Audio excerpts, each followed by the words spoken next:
Bay Area Brawler, Skylar Greenberg, and your Colonial Champion, Sean McCourt.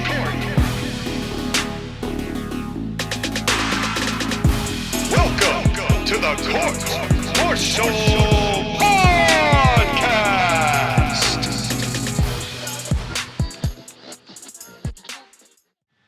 You know, ladies and gentlemen, it's hard to admit you were wrong, but sometimes it's even harder to admit you were right. Welcome to the Court-Martail Podcast, WrestleMania 39, Night 2. While I can't say that it was like 38 Night 2, there were some similarities, and it seems like sometimes when you're right, it's almost worse than knowing that you're wrong. I am your Colonial Champion, Sean McCarty, also known as the Colonnostradamus. And I am joined by two men today to break down all of the quote-unquote action that took place on Mania Night 2. The first is the man of the hour, the man with the power, too sweet to be sour. He is the Bay Area Brawler himself, Skylar Greenberg. And I know that you've been slowly but surely putting in work to better yourselves. So let me ask you this, Sky. Are you becoming the man you endeavor to be? Boo! And no, I'm fighting a tornado right now. I'm still working on it. Let's just say that. All right. Well, all we could do is slowly but surely work there. And even though it's been 3 years and everyone's wondering what the fuck's it going to take, we will get there. But speaking of people who have been there for a very long time and everyone's still wondering when is it going to start doing something. The man of the minute, the man with a chicken fillet, too sweet to be a skillet. He is a man whose analogy and introduction makes no sense because that's the kind of guy he is. JoshAgeddon, how are you today, sir? I'm good. How is everybody else today? Also, you could have said he's a fan of the band Skillet, even though they're overrated. Well, then if they're overrated, then you're not a fan of the band Skillet. Well, I like their music. They're just overrated. You can like something that's overrated. Did you know they're a Christian band? I mean, that's what you do with Finn Balor, so I don't see the difference.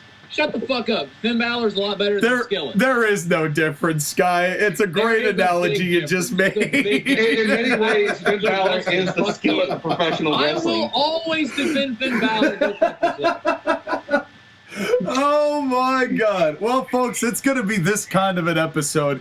So We've got quite a few matches on this card. With Mania Night 1, you've heard it at the time of CMP. You heard Night 1 on Tuesday, a couple days after it has taken place, and we didn't know what we were in for come Night 2.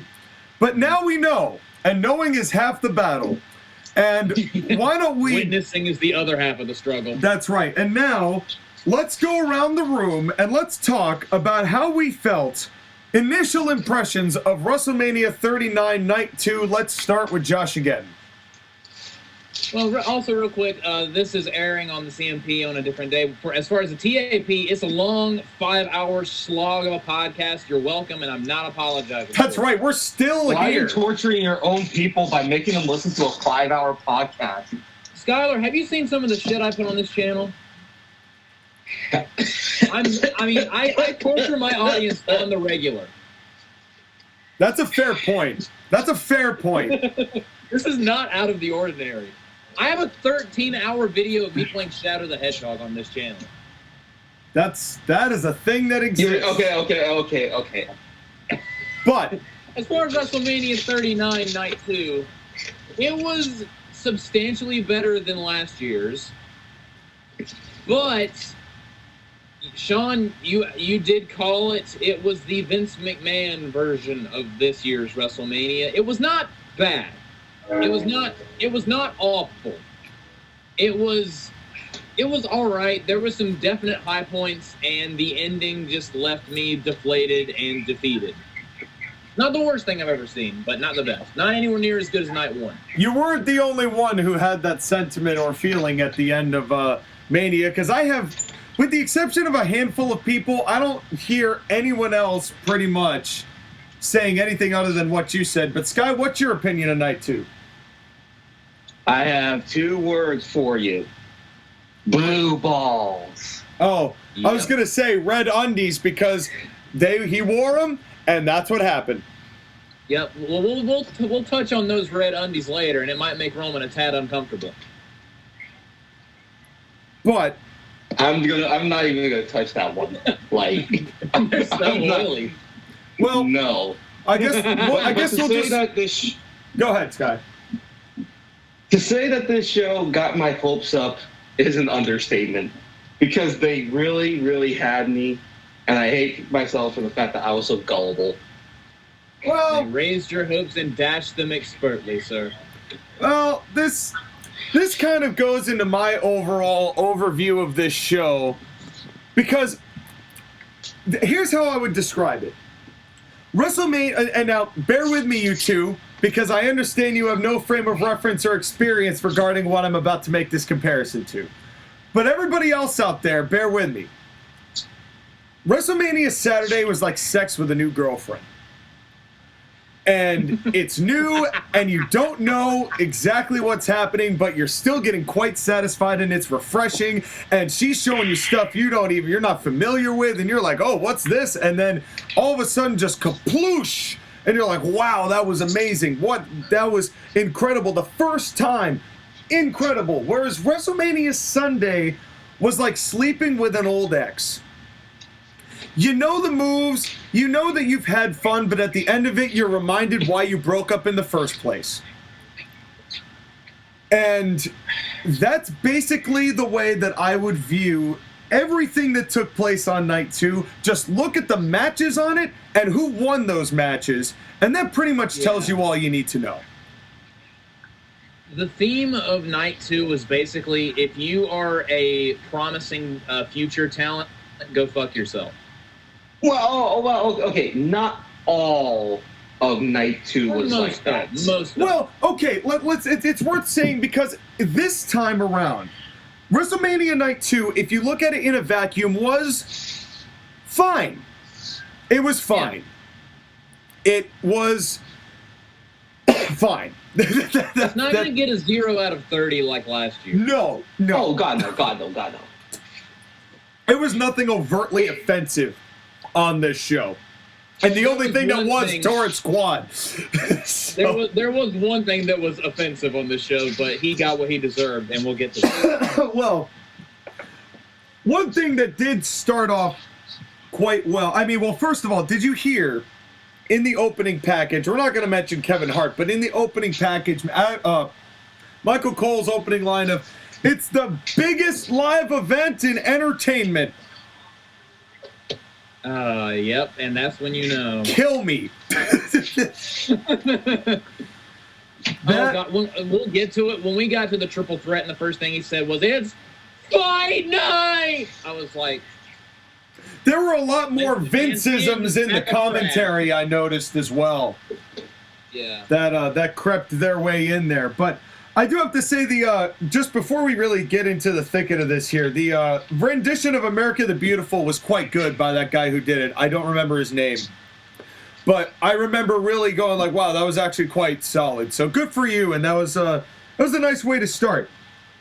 Mm-hmm. Well then, we start with this match. Do either of you want to talk about The Miz and Snoop opening this show again? No. I want to purge it from my memory. All right, well, we've got a 5-minute matchup to talk about to open this show, which I must say continued the trend of exceeding expectations, because I had none for this, and it ended up not being bad. It was Omas versus Lesnar. Your impressions, Skylar? Big, meaty men fighting each other. And not terribly. And not terribly, although that's the hard part, is that, like, on the basis of, like, an actual wrestling match, it wasn't. It was a Brock Lesnar match. You've seen one, you've seen all. But Brock Lesnar is special. And whether or not he retires or not, because there are rumors of that happening, you have to savor these types of performances, because you're not getting them much more from Brock. No, and he's even alluded as such. So I'm guessing probably before too long he's gonna have himself a fade into the sunset kind of thing. And we know for a fact that that's the case. We will never see Brock's ass again. Yeah, Brock's the kind of guy where he's like, yeah, I'm done. Good luck bringing me back. Yeah. I'm going to go out to my farm and have sex with my wife and murder livestock. That's right. And make a great spice and get a 4-gallon bucket of spices to put on his meat. But your impressions, JoshAgeddon, of this match? Brock Lesnar made the right choice when he said fuck you to Bray Wyatt. And Bray Wyatt is a little baby back bitch. Which, another thing we'll get to later on. But yeah, well, this was perfectly acceptable. This was not terrible. Almost did not look terrible. He did the most. It was very similar to the Austin Theory John Cena match, and that it was just basic stuff. Yeah, it was a very. I mean, that's all you can do with Omas. Well, yeah. Again, it's smart. It's better them knowing their lane than trying to color outside the line. Right, and I will say this though. I mean, Omas is just a dude that screams. He's literally Liv Morgan, but a 7'3" Nigerian, and yeah, minus the teardrop makeup. Yes, and ever since I was a large Nigerian, ever since I was a giant Nigerian man.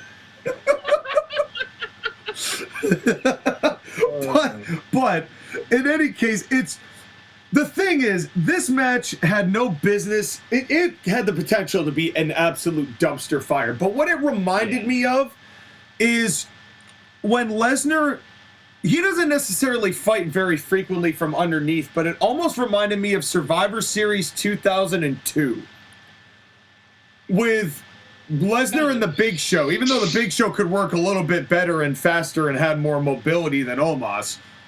But this match went about as long as that match too. Well, but the thing about this is that Brock did a really good job of selling like he was overmatched, which I wasn't sure whether he was going to be able to do, considering he's hardly ever in that position.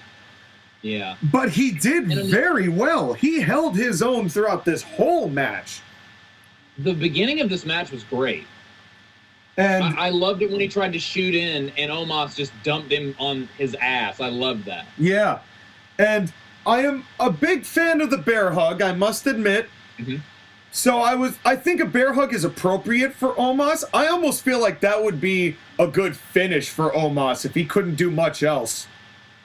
You just get him standing there locking in a bear hug and you just see the energy get sucked from everyone that gets involved in it. And he just does that to every damn body until somebody finally breaks it. What if he did that move? Remember when Braun Strowman had that "I'm gonna hug you to death" move? I would like to see him try that. Oh my God, that's a bear hug. The Braun Strowman one was almost like a Uranagi choke. Sorry, Skylar, a Uragi choke. So hey, Michael Cole called it Uranagi, so my pronunciation is correct. Fuck you. No, Michael Cole's pronunciation is correct. You are still wrong. It is still a Uranagi. Yeah. This has been 4 years of this discussion. Yes, and it will never stop. This is a fact. And it will never stop. But it was, in any case, it was a test for Lesnar, I thought, to see if he could be put into a situation he's not normally and do well with it. And I think he did. And it also helped that this storytelling was very simple. Mm-hmm. And then finally, Brock gets enough to finally get his Germans in, and there's a quick shutdown. The first German that they tried did not go very well. He barely got Omas in a centimeter off the canvas. The following two Germans looked very good.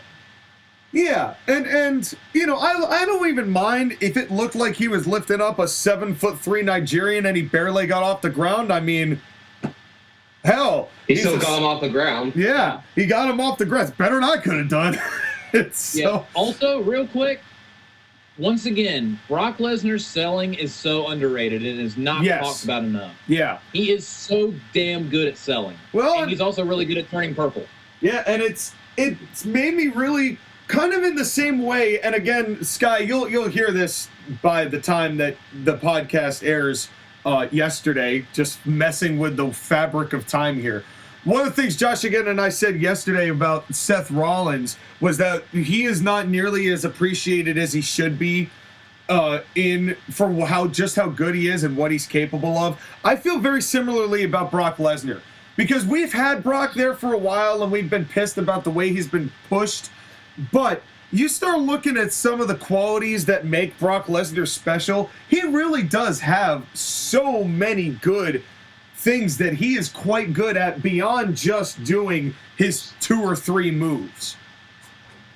I think what it is that you come to appreciate the things that Brock can do rather than worry about the things that he can't do or he won't do.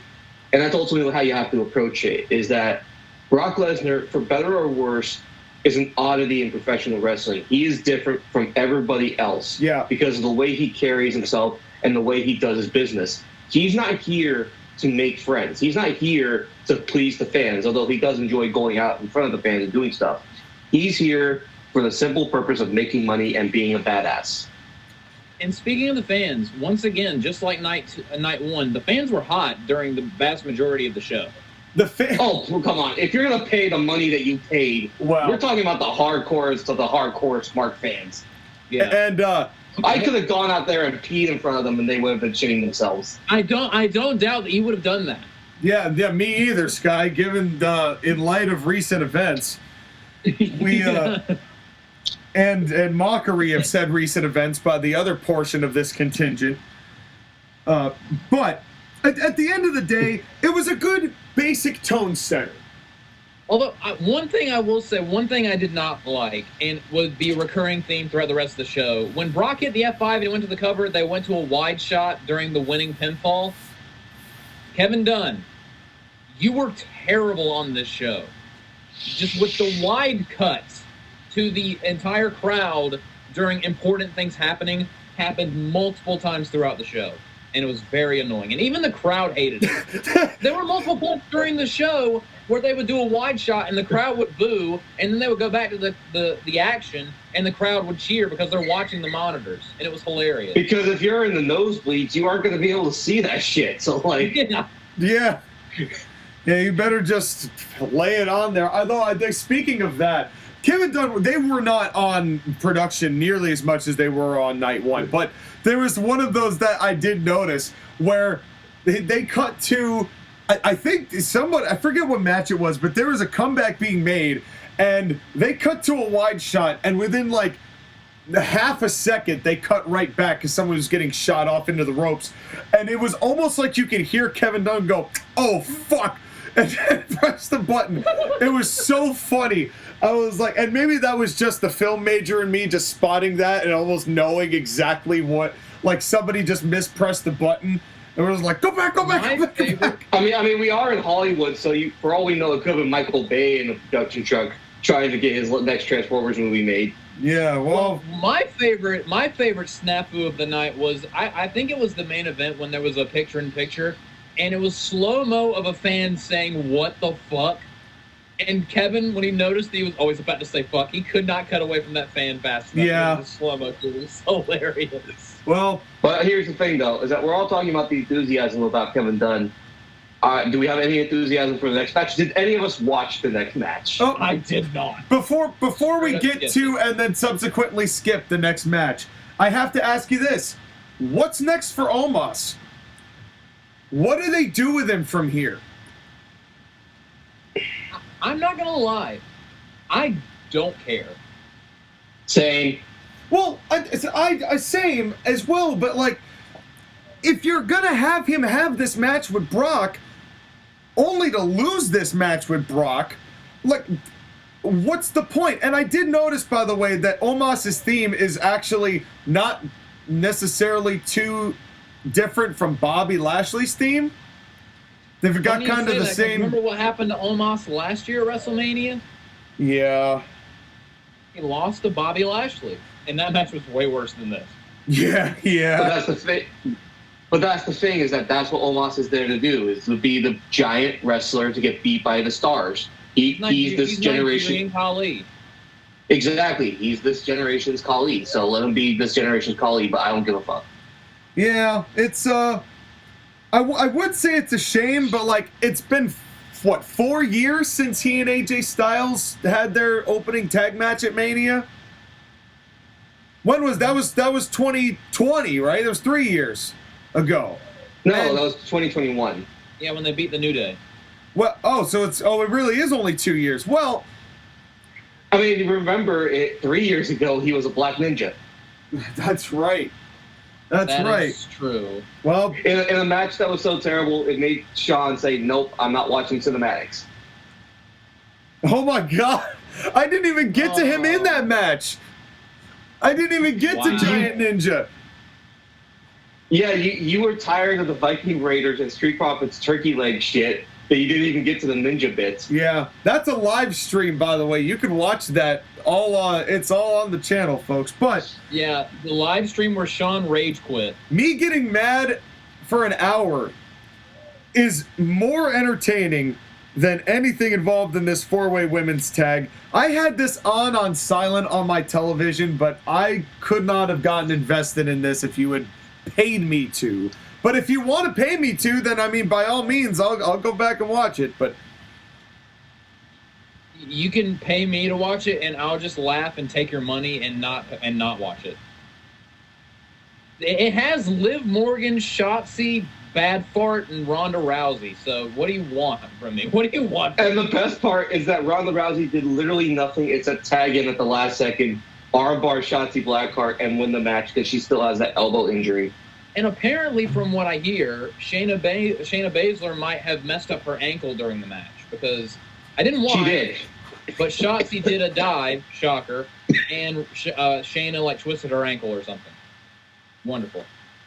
yeah, There was a lot of injuries on this show. the only things that I noted were that Ronda and Shayna looked like Ken Masters and Ryu because they had the white and the red geese. The winged makeup person who did Ronda and Shayna's shit must be the same person that did 2009 Samoa Joe's Nation of Violence makeup.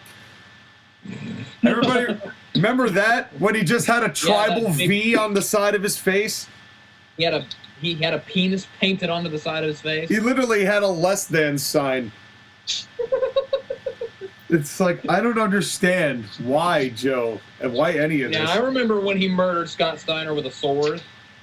I remember him having a match with Bobby Lashley in 2009, which was Bobby's only match for like 4 or 5 more years after that, where Joe just beat him and that was it. But good times. But Retire Samoa Joe, obligatory. is there anything else? I don't know what is your problems with Samoa Joe, Sky? Literally, I don't get it. Of all the people who have lost a step, he is not that bad. I still think he's overrated as fucking as the skillet of professional wrestling. Wow. I mean, I respect the opinion. No. I kid. Finn Balor is the skill of professional wrestling. Fuck off. You're right. If anything, Samoa Joe is the Fozzy of professional wrestling. Oh, Fun fact, I like Finn Balor more than Samoa Joe. I like Fozzy more than Finn Balor. You like the fart you had today more than Finn Balor, so that does not surprise me. Which one? I mean, there were several, but in any case, Whichever one was the loudest. well, Shayna and Ronda won, which was the right choice of all of if you're gonna have any of these teams win this match, that's the one to do it. But I could not have cared about it. But we got big old slappity bashity here. Well, first we have Xavier Woods being Xavier Woods and video games are fun. Well, here comes Bobby Lashley, and there goes Bobby Lashley. Thanks for coming. We'll see you later. Having said that, that's still better than what happened. Having said that, that's still better than being involved in the match with Bray Wyatt. Yeah. I feel bad for Bobby Lashley. He got robbed of a WrestleMania moment. Even though it would have been shit with Bray Wyatt. He still should have... Fuck you, Bray Wyatt. Fuck you, Bray Wyatt, indeed. Yeah, I can't disagree with that. I mean, I hope that Bray gets whatever mental health he needs.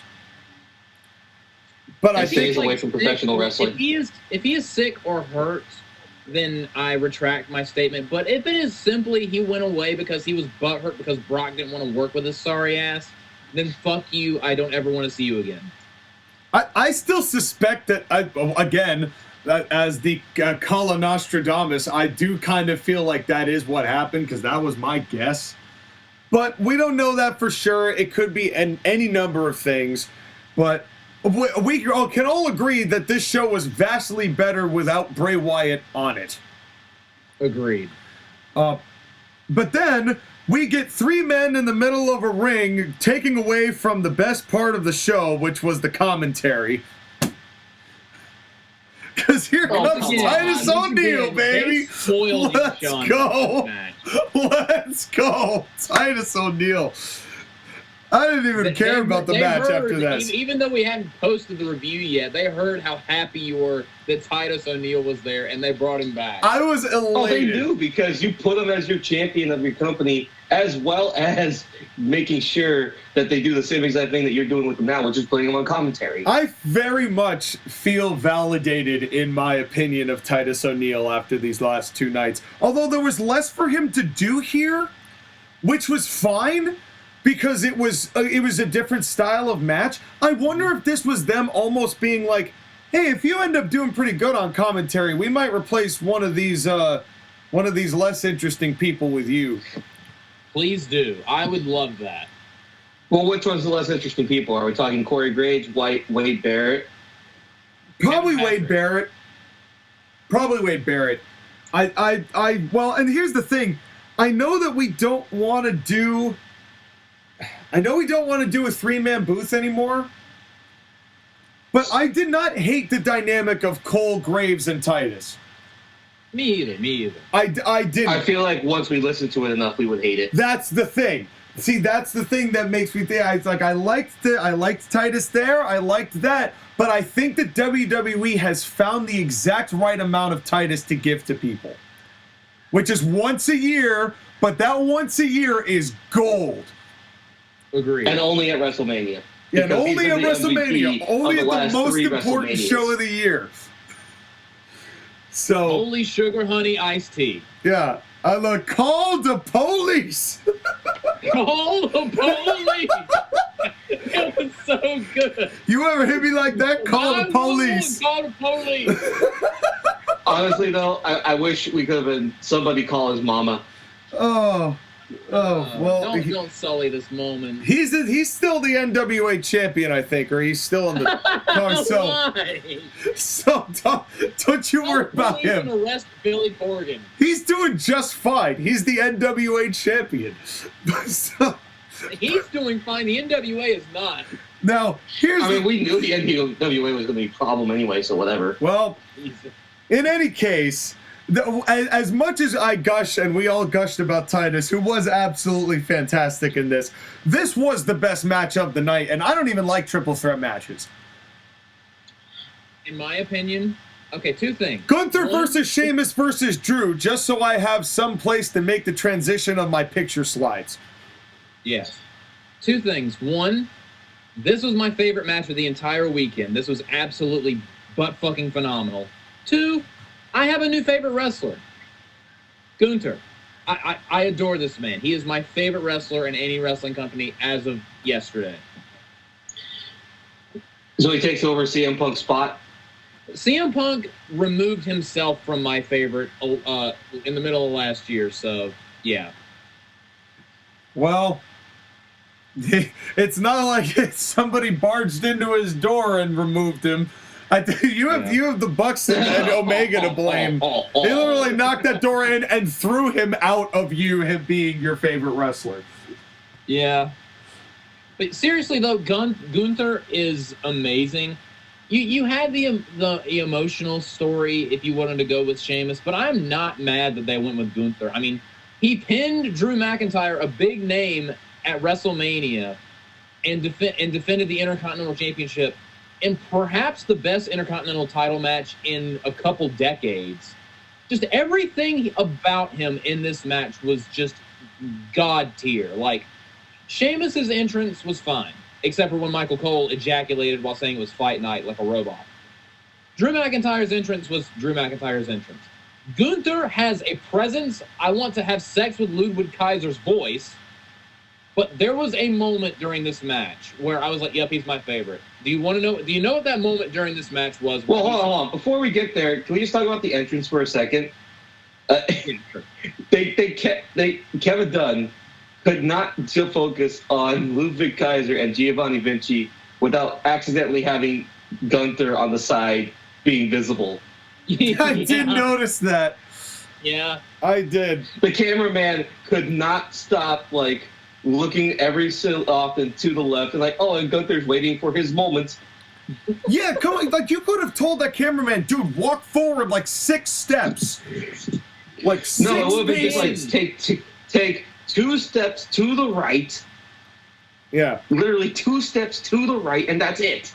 But when they both turned their heads to the right, I was like, that's perfect. And then Gunther just marches out to the ring with his music. Just, oh my God, I love this man. Yes. Can we give Gunther?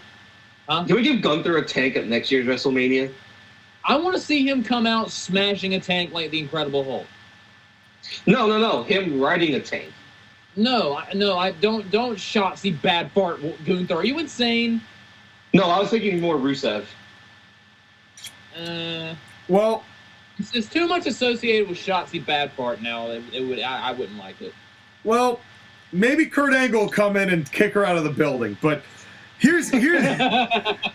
but speaking of things I would like to kick, I have a gripe, a major gripe with WWE.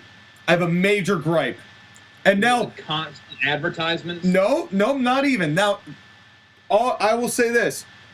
None of what I'm about to say may matter given the gigantic news that dropped on Monday morning, which we'll talk about later.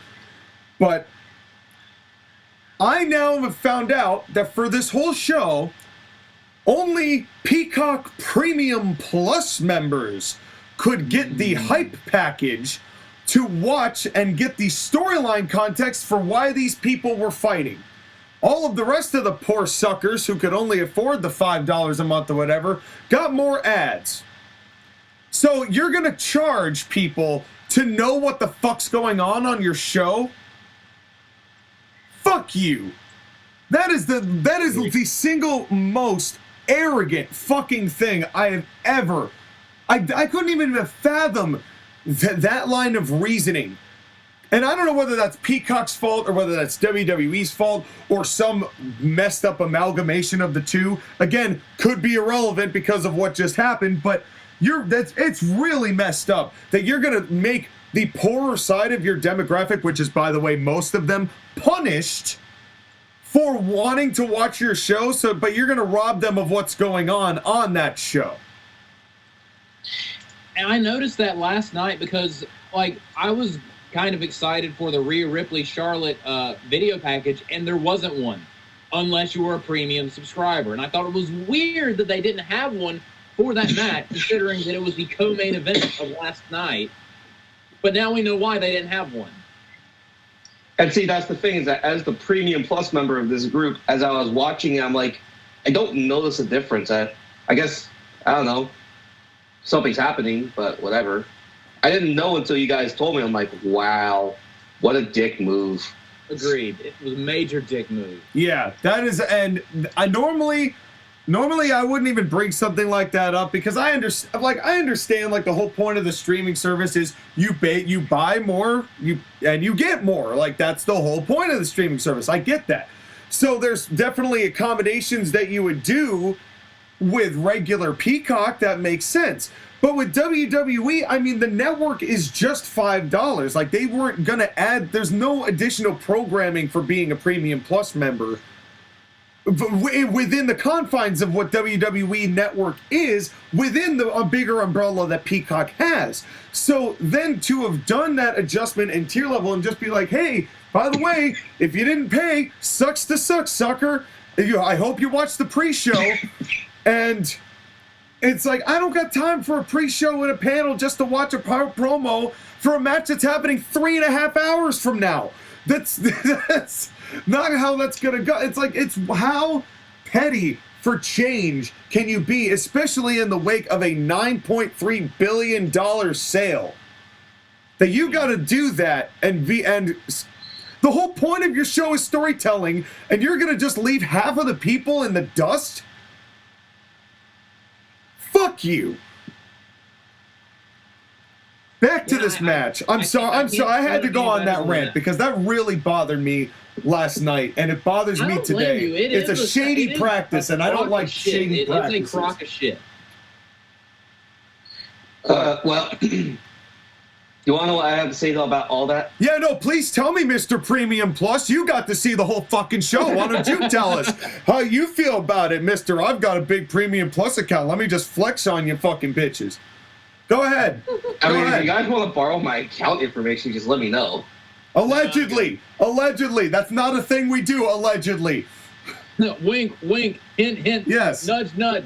I love giving WWE money and Peacock, but go fuck yourself, WWE and Peacock. Back to I mean, after tonight, again, like after tonight's stuff, you can again just let me know, and I'll let you have my account information. You know what? Which is not a thing that we're gonna do because that's not the right thing to do for all the people there. Wink, allegedly. That's not something that you should do at home, kids. You should ask your parents and purchase stuff legally and live the American come on, it's dream. not like we're using an illegal streaming site. Well, that's true. Well, You're not supposed to. You're not supposed to, Skylar. That's the. Me and Sean were breaking kayfabe in the previous podcast. Skylar's breaking kayfabe. We have no right to criticize anyone for breaking kayfabe anymore. We were overcorrecting so hard from instantly breaking kayfabe yesterday to like, no, kayfabe, keep the kayfabe. Bro, what are you doing? If not us, then who? No, it's certainly not going to be Tony Khan. Oh. Call the police. Call the police. Kayfabe is dead. They killing it. Somebody keep kayfabe alive. Oh my God. Can we talk about this match? Let's get back to the match. Please. Oh, I'm wheezing. The ring is sacred. Yeah. Yeah, the kayfabe was sacred, not anymore. Oh, good God. Okay. Did you like? I feel like y'all gonna need you need like a minute to reset yourselves. While you're resetting yourselves, let's just watch three giant guys beat each other. Like, come on. You guys knew this was going to be good. I know that you're going to bitch and moan, Sean, about triple threat, blah, blah, blah. Come on. I said I liked it. I said it was my favorite match of the night. Yeah, but I know you, and you're going to bitch about it being a triple threat. No, I mean, look. What other choice did they have, really? I mean, Gunther and Sheamus, they could have done that again, but I don't know. They might be saving that. Yeah, that might be for when Sheamus actually wins the belt. I think he is going to be the guy to beat Gunther, by the way. I think that's going to be the full circle. He finally gets that Intercontinental Championship that's eluded him for so long. I think that's where they're headed. I'm all for it. Maybe SummerSlam. But I think that Drew being added into this, I mean, I knew it was going to be big, but right now Drew is not a strong babyface enough to carry a one-on-one match with Gunther. And that's super sad, but it's the facts. Yeah. Especially because throughout this whole match, he was the real heel. Not even Gunther got boozed the way that Drew got boozed on this night. Well, the thing is that he's the heel because of things that happened in the match. Mm-hmm. Which, again, we'll talk about it in a second, but like, I'm curious by Drew's choice to wear all white, because oftentimes the heel will wear all white. Well, and I mean, given the way that they kind of built to that, and the expression of when Drew, just skipping way ahead, like for the finish, when Drew finally pulled Sheamus's leg off, and Sheamus was like, clean up and beat him with it. And Sheamus was like, "Ow, my leg!" No, and pulled the leg out from underneath him and pulled him out of the ring. And Sheamus looked at him and went, "Why you do that?" It was perfect. I loved that. I mean, it's no disputing that Drew as a babyface of late the fans have really been sick of that Drew because they've been getting that Drew for a while. Yeah. So this was nice to see him kind of embracing that here, because they really were doing it. And also, we did kind of skip over this, but when I forget what they were, the Mike's Hard Lemonade graphics, the 3D graphics, right? And they do the still of the Mike's Hard Lemonade, and then right after that, Tennyson is like, speaking of which, I need another mic. To which Michael Cole responded, "You got me." And I was like, oh, damn, Cole, that was actually good.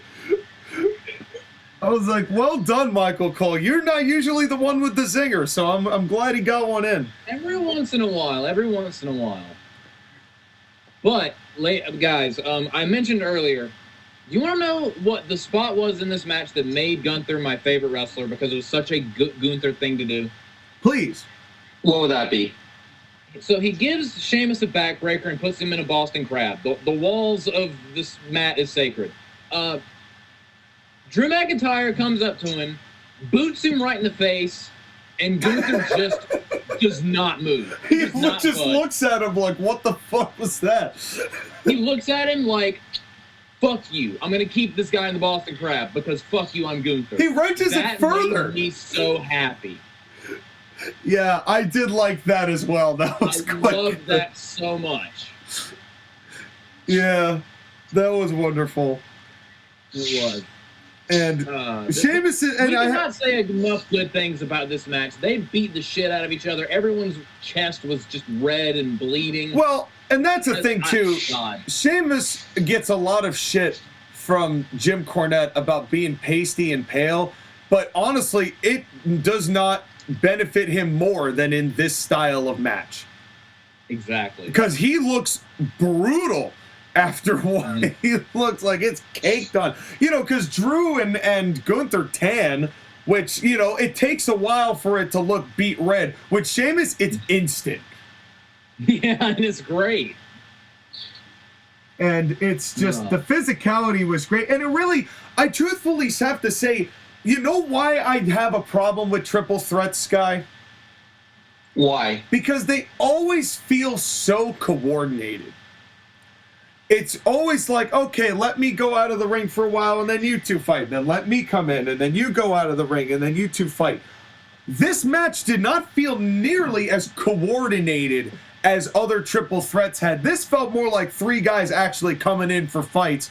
It was constant struggle. It was constant motion, but it wasn't so overtly like, okay, time for another spot. It was three guys all trying to beat each other all at the same time, but not so stagey like a lot of triple threats tend to be, especially when those people in those triple threats do a lot more moves. When it's punches and kicks and chops and just fight, it lends itself better to triple threats. People with clotheslines.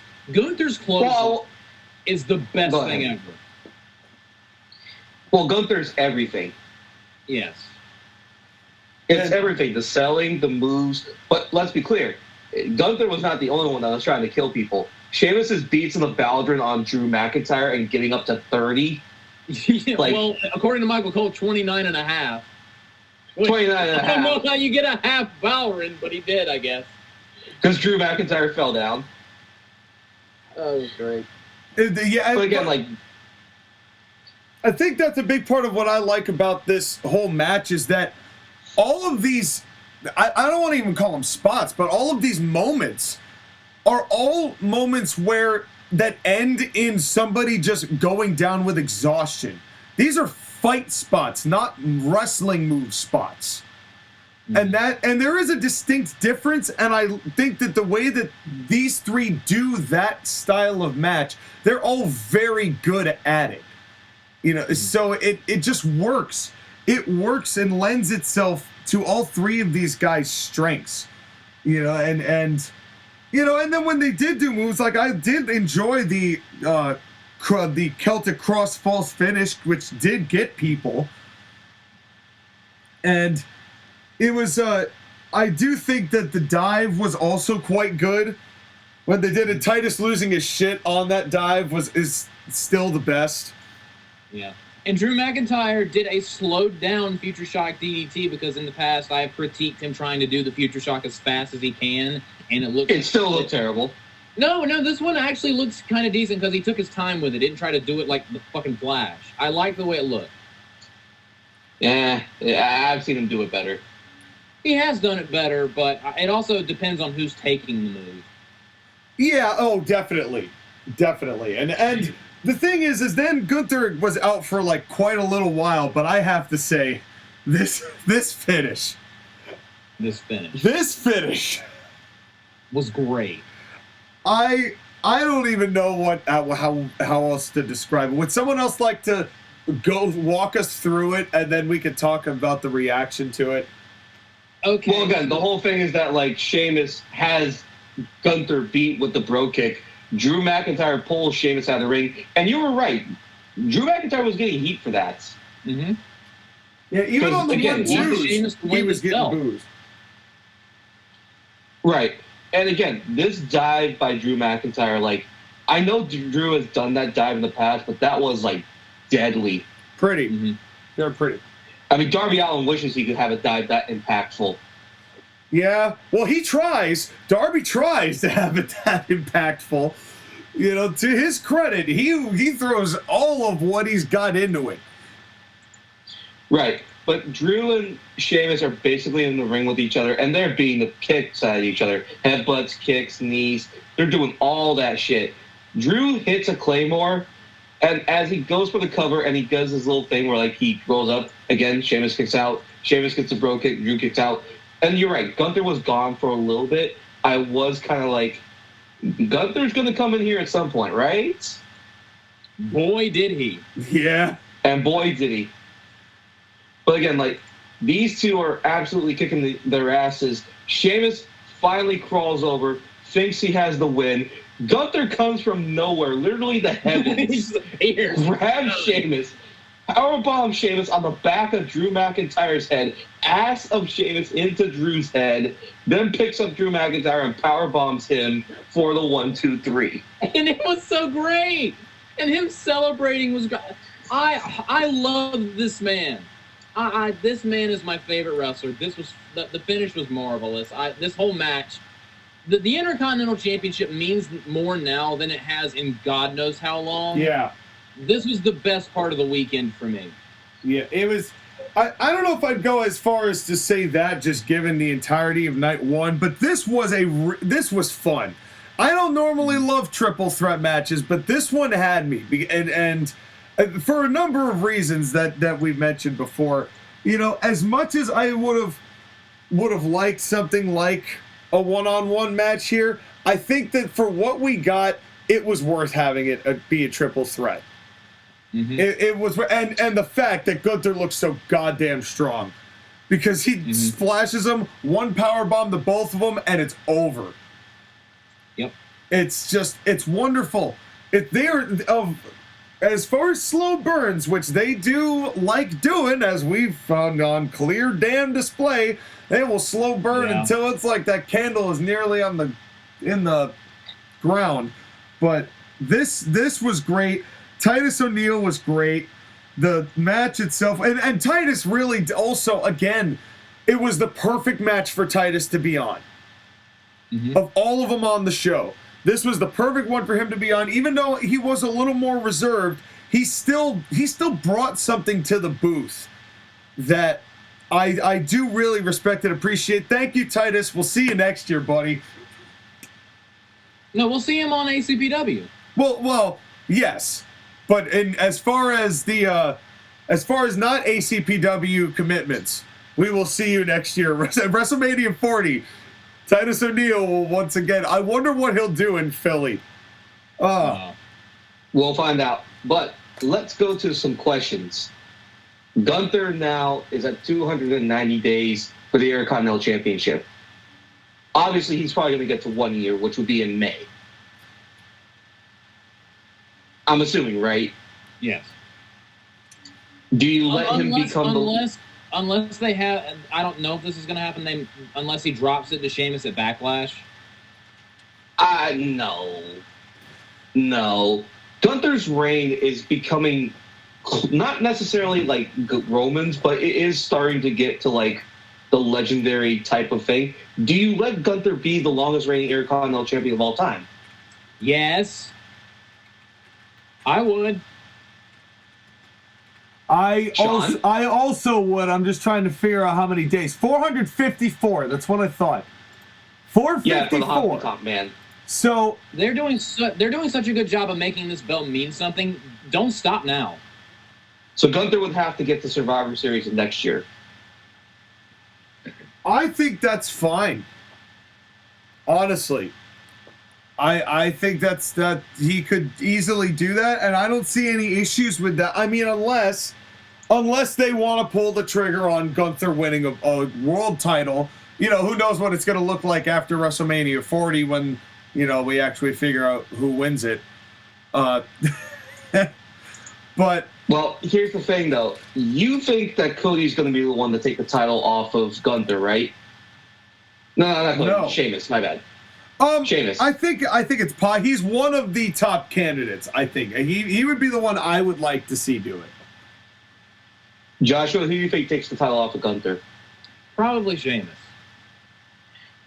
Well, you know they say all men are created equal, but you look at me and you look at Gunther, you see that statement's not true. Oh my God.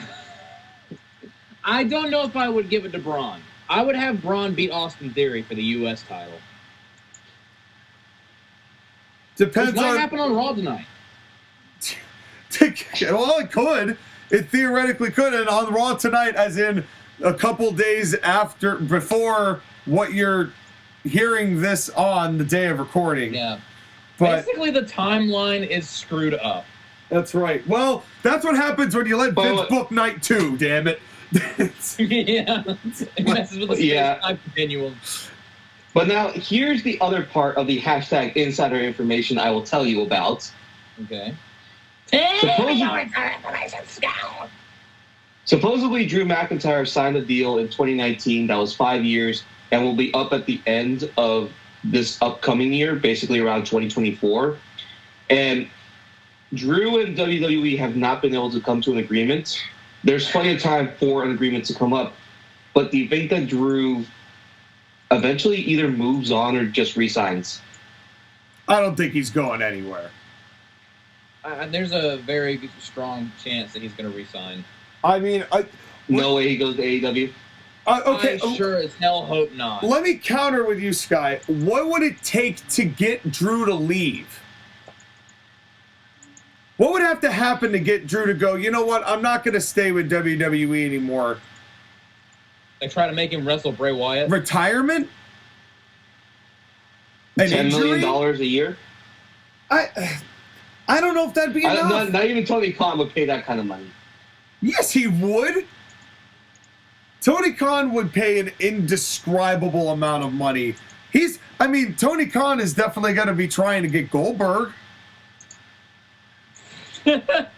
It's possible. Oh my God. Another reason to not watch AEW, right? The sad part is that you're right, because if we're looking at it, like, he would totally pay money for Goldberg because he is trying to recreate WCW 1999. Yeah. And I'm sure that he would do the same for Drew. And I just don't see that being the case. I don't see either Vince or Triple H going to Drew McIntyre and saying, we don't believe in you anymore. We have nothing for you. I think if anything else, he would just go to NXT for a little while and then come back up, when people have forgotten, when the main roster people have gone, well, where's he been?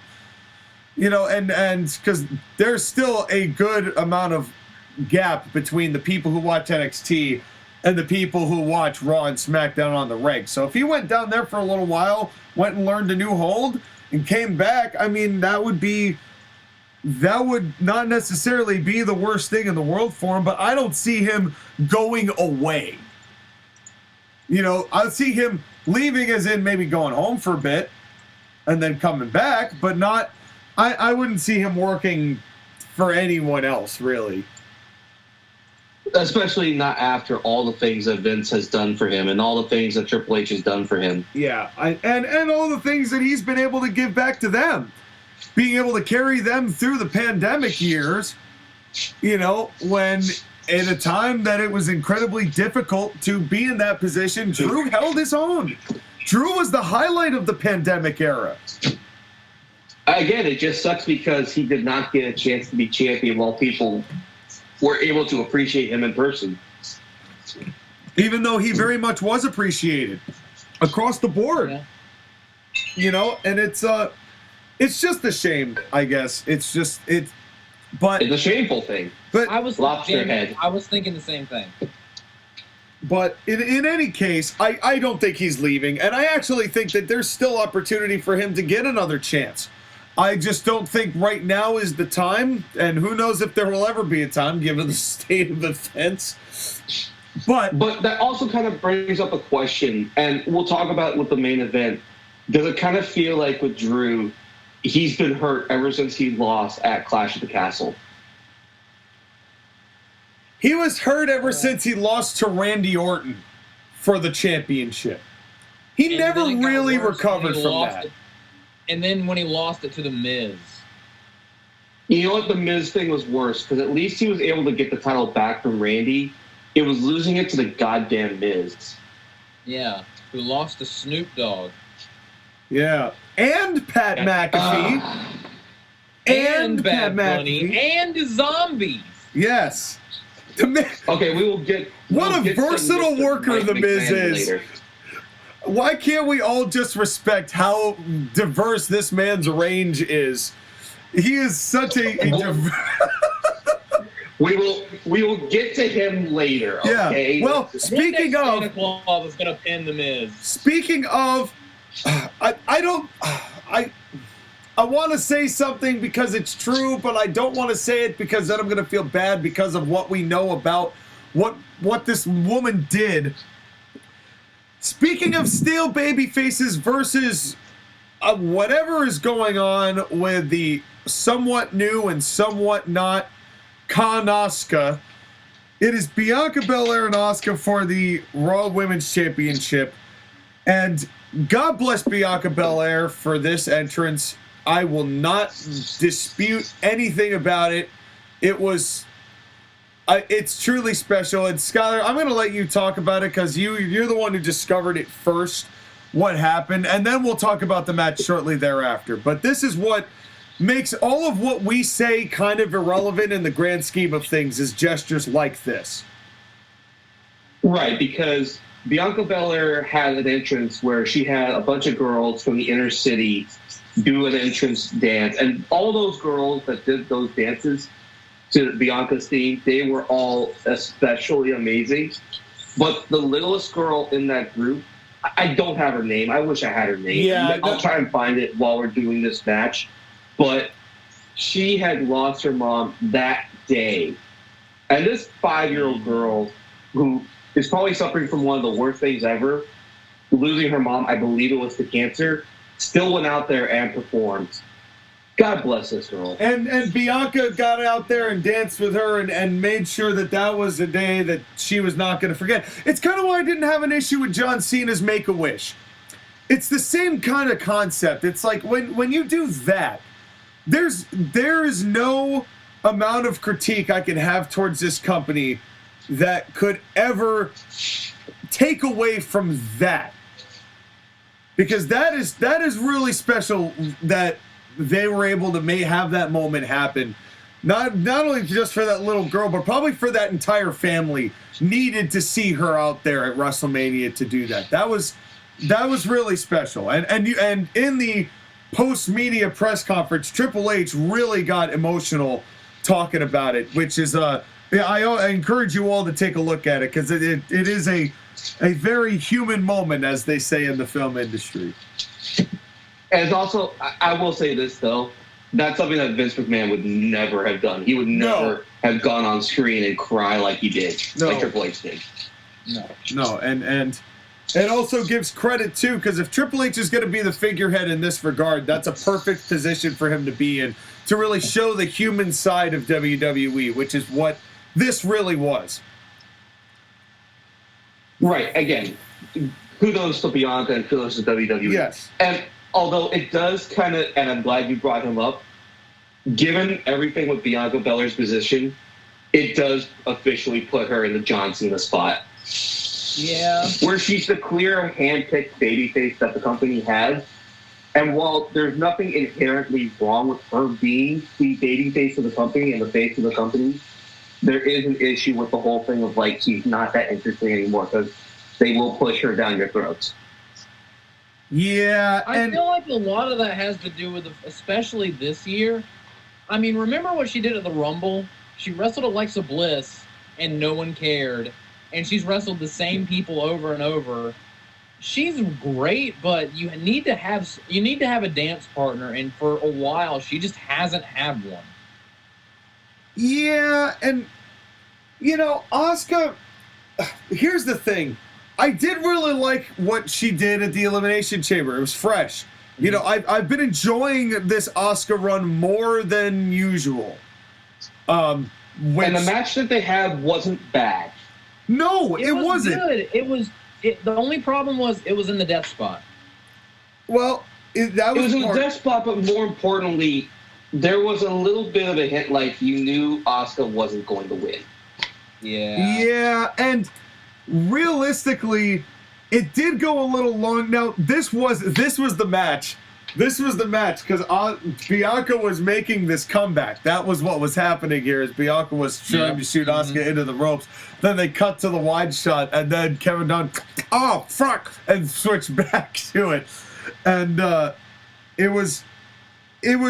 Now that was not the only thing about this match that got me, gentlemen.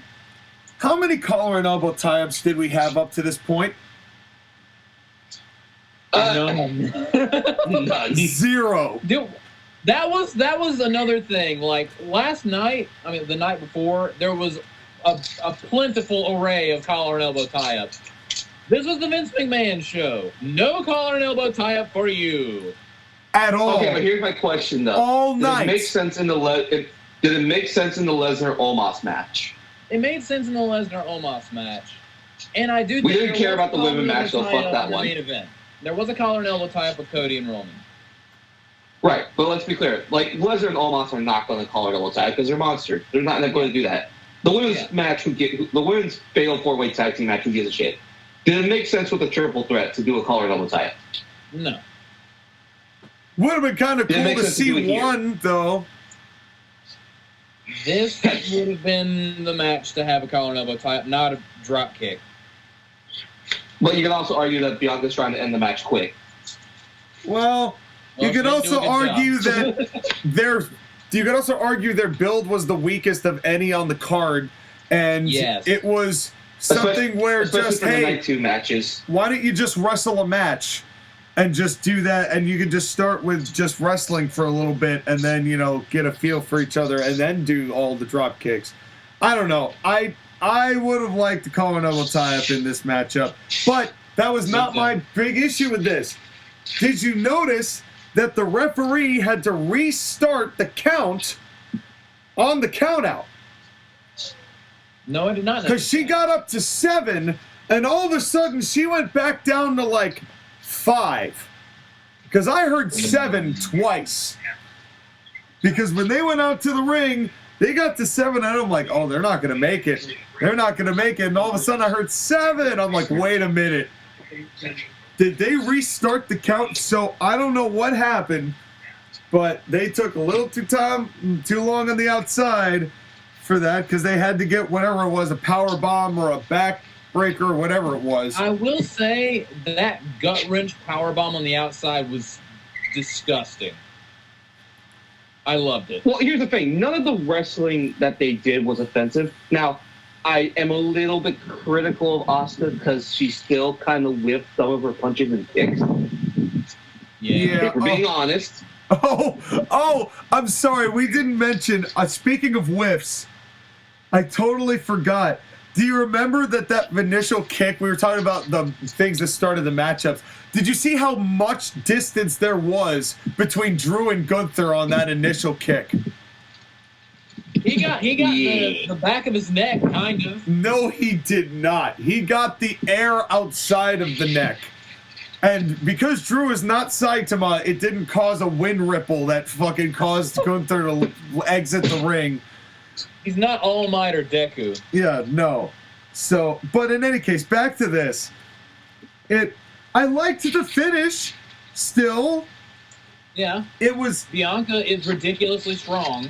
Yeah, the match I mean, that was... The thing with Bianca, and that kind of, like, puts her in not as bad a territory as John Cena, is at least for her big matches, she will do one spot that is like, how in the hell are you doing that? Yeah. Yeah. But here's the problem. I mean, John Cena did it one time when he lifted Edge and the Big Show. Yep, Yeah. I remember that. But here's my problem. Now, let's take the bias for Asuka out of this equation, just for a second.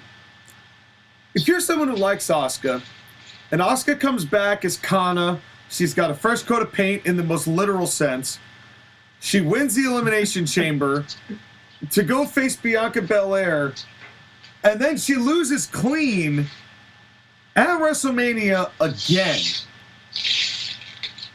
What? You want to talk about disappointing losses for people? What does Asuka have left to contribute in WWE if she still ends up short on this night? That was like the theme of the show. Like, people that lost, like, what do you do with them now? That was the theme of the show. It was. And it's just I was not necessarily disappointed. It was just, as someone who wanted to give the new Asuka run a shot, I don't see where you head with it now, other than against Carmella for some reason. Something else to keep in mind. Now, obviously, I'm assuming that you guys did not have the chance to watch the video package, right? There was a video package? Couldn't afford it, bitch. Fucking Mr. Richie. I feel like this would be a fucking Lionel trend. Richie, because you can't slow down with your money spending and shit. This is going to be a thing now. This is fucking disgrace, I'll tell you what. Money must be funny in a rich man's world. Continue. I'll mention Mercedes Moné in a minute, but there's a whole thing where the video package that they did Bianca, and they basically showed her doing all, like, the champion stuff, like going on ESPN's College Game Day, doing all the appearances at the movie stuff, doing all the events, you know, seeing the children, all that, you know, the John Cena stuff. Mm-hmm. From a business perspective, while Asuka is good, she is not the person to do that type of thing. Yeah, Bianca is more of a draw than Asuka is. I'm not disagreeing with that. Well, not just with a draw, but also she speaks English and, like... And she's more of an ambassador. She can do more of the ambassadorial stuff, you know, the John Cena shit. And that's why John Cena was champion for so long and so many times. Let me counter with this. Does she need the championship to do that still? Or has she now crossed that point where the belt doesn't necessarily define her popularity with these young ladies and gentlemen who are watching nowadays? Because I think she's at the point where she's kind of crossed beyond it. So I don't think that her losing to Asuka is going to all of a sudden force Asuka to start kissing babies and go and doing book tours. You know, it's... I mean, for all we know, she's going to be spitting on the baby, so, like, you can't have that risk. She's going to be misting the baby. Yeah. Well, but see, but that's exactly my point.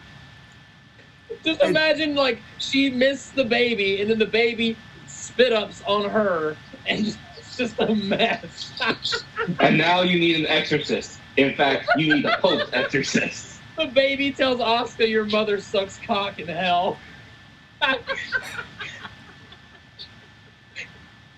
We'll get to the post-exorcist ad that happened for the Finn Balor Edge match, but, like, goddamn.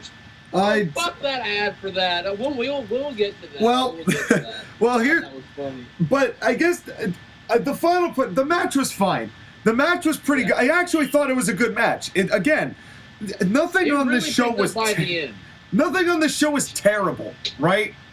It was well, but we'll get to that. Before we get into the matchup, Skylar, you said to me on Saturday night, I'm surprised that the LA crowd didn't boo George Kittle's involvement. Well, Skyler, night 2 must have heard night 1 because they were not having it. They were booing the hell out of George Kittle. I know. I was like, why would they cheer him? Because he plays for the literal rival of the team that's in the arena. It's because they like Pat McAfee so much. But don't worry, that double beat did not work the second time. But Which hey, is why I was kind of like, wait, George Kittle's here. They're not going to do something with him again, are they? I hope not.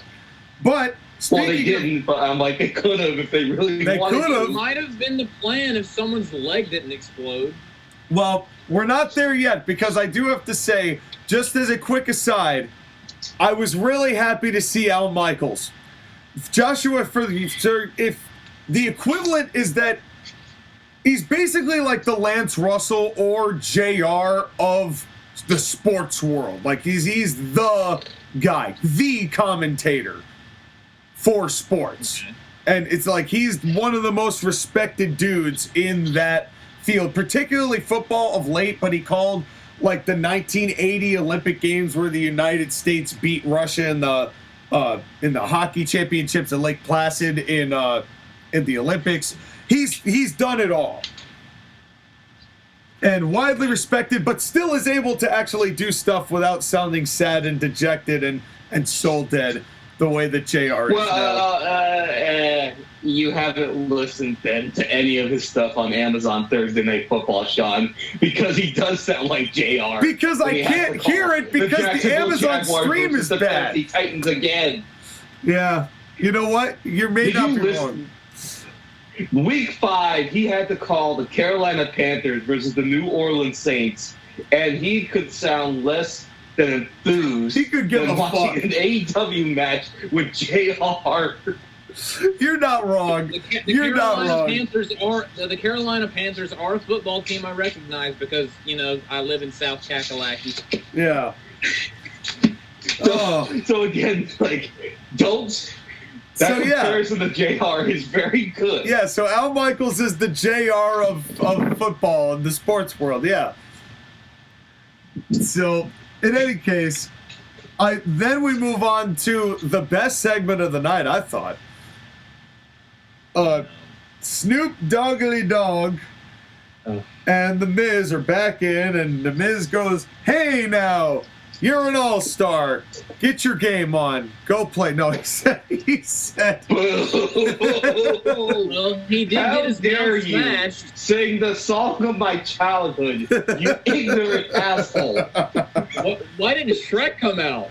Where's Skylar, Donkey? Skylar, I think you're more upset that I stole your gimmick of singing a song of somebody else's.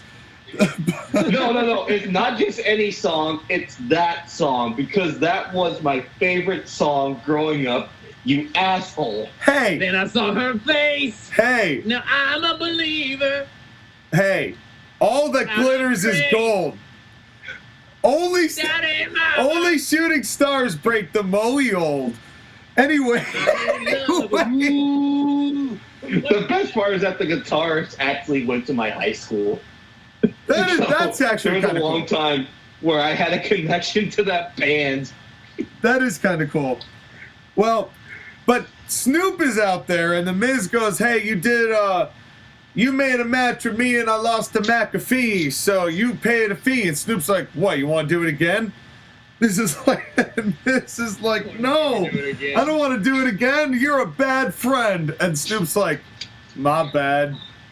I'm in the ring with The Miz. I could give a fuck what you have to say." It was the best. Snoop's like half not give a shit about his co-host is one of the best parts about the hosting parts of WrestleMania 39. Everything Snoop did, I enjoyed. And I give him major credit for this segment. Yeah, me too. Because this could have sank worse than the Titanic if Snoop had not saved it. Yeah. Well, to be fair, it was Snoop and The Miz, and also backstage. I was impressed with Snoop Dogg in this part because of what happened. Yeah, but they say, want to do it again? And they go, well, I'm going to get another guy out here. And JoshAgeddon, tell us who came out sweaty from the get-go. Well, for one, we need Titus O'Neil on commentary whenever sweaty Shane McMahon comes out. Because here comes the money. Shane comes out, the crowd pops, I boo. 30 seconds later, Shane McMahon pulls a Vince, pulls a Kevin Nash, pulls a Triple H, and pulls out his quad and waves it around the crowd. You're missing a key part of this. He gets into the ring after all of that, and he gets a microphone and he goes, I just want to say thank you for the love. It's appreciated. Thank you guys. I love you. He was blown the fuck up. He always is. That's his gimmick, being blown the fuck up 3 seconds into whatever he's doing. No wonder he tore his quad, man. He's blown up 3 syllables in. And oh man, so they get into this. He does like half a move, and then he curls up like a 3-week-old box of milk. And it I did feel bad because he really tried, but then it's like that also was one of the funniest damn moments of like father like goddamn son. Yeah, and also this is gonna sound kind of harsh. Maybe now Shane will go the fuck away. Maybe this was nature saying, hey, Shane, go the fuck away.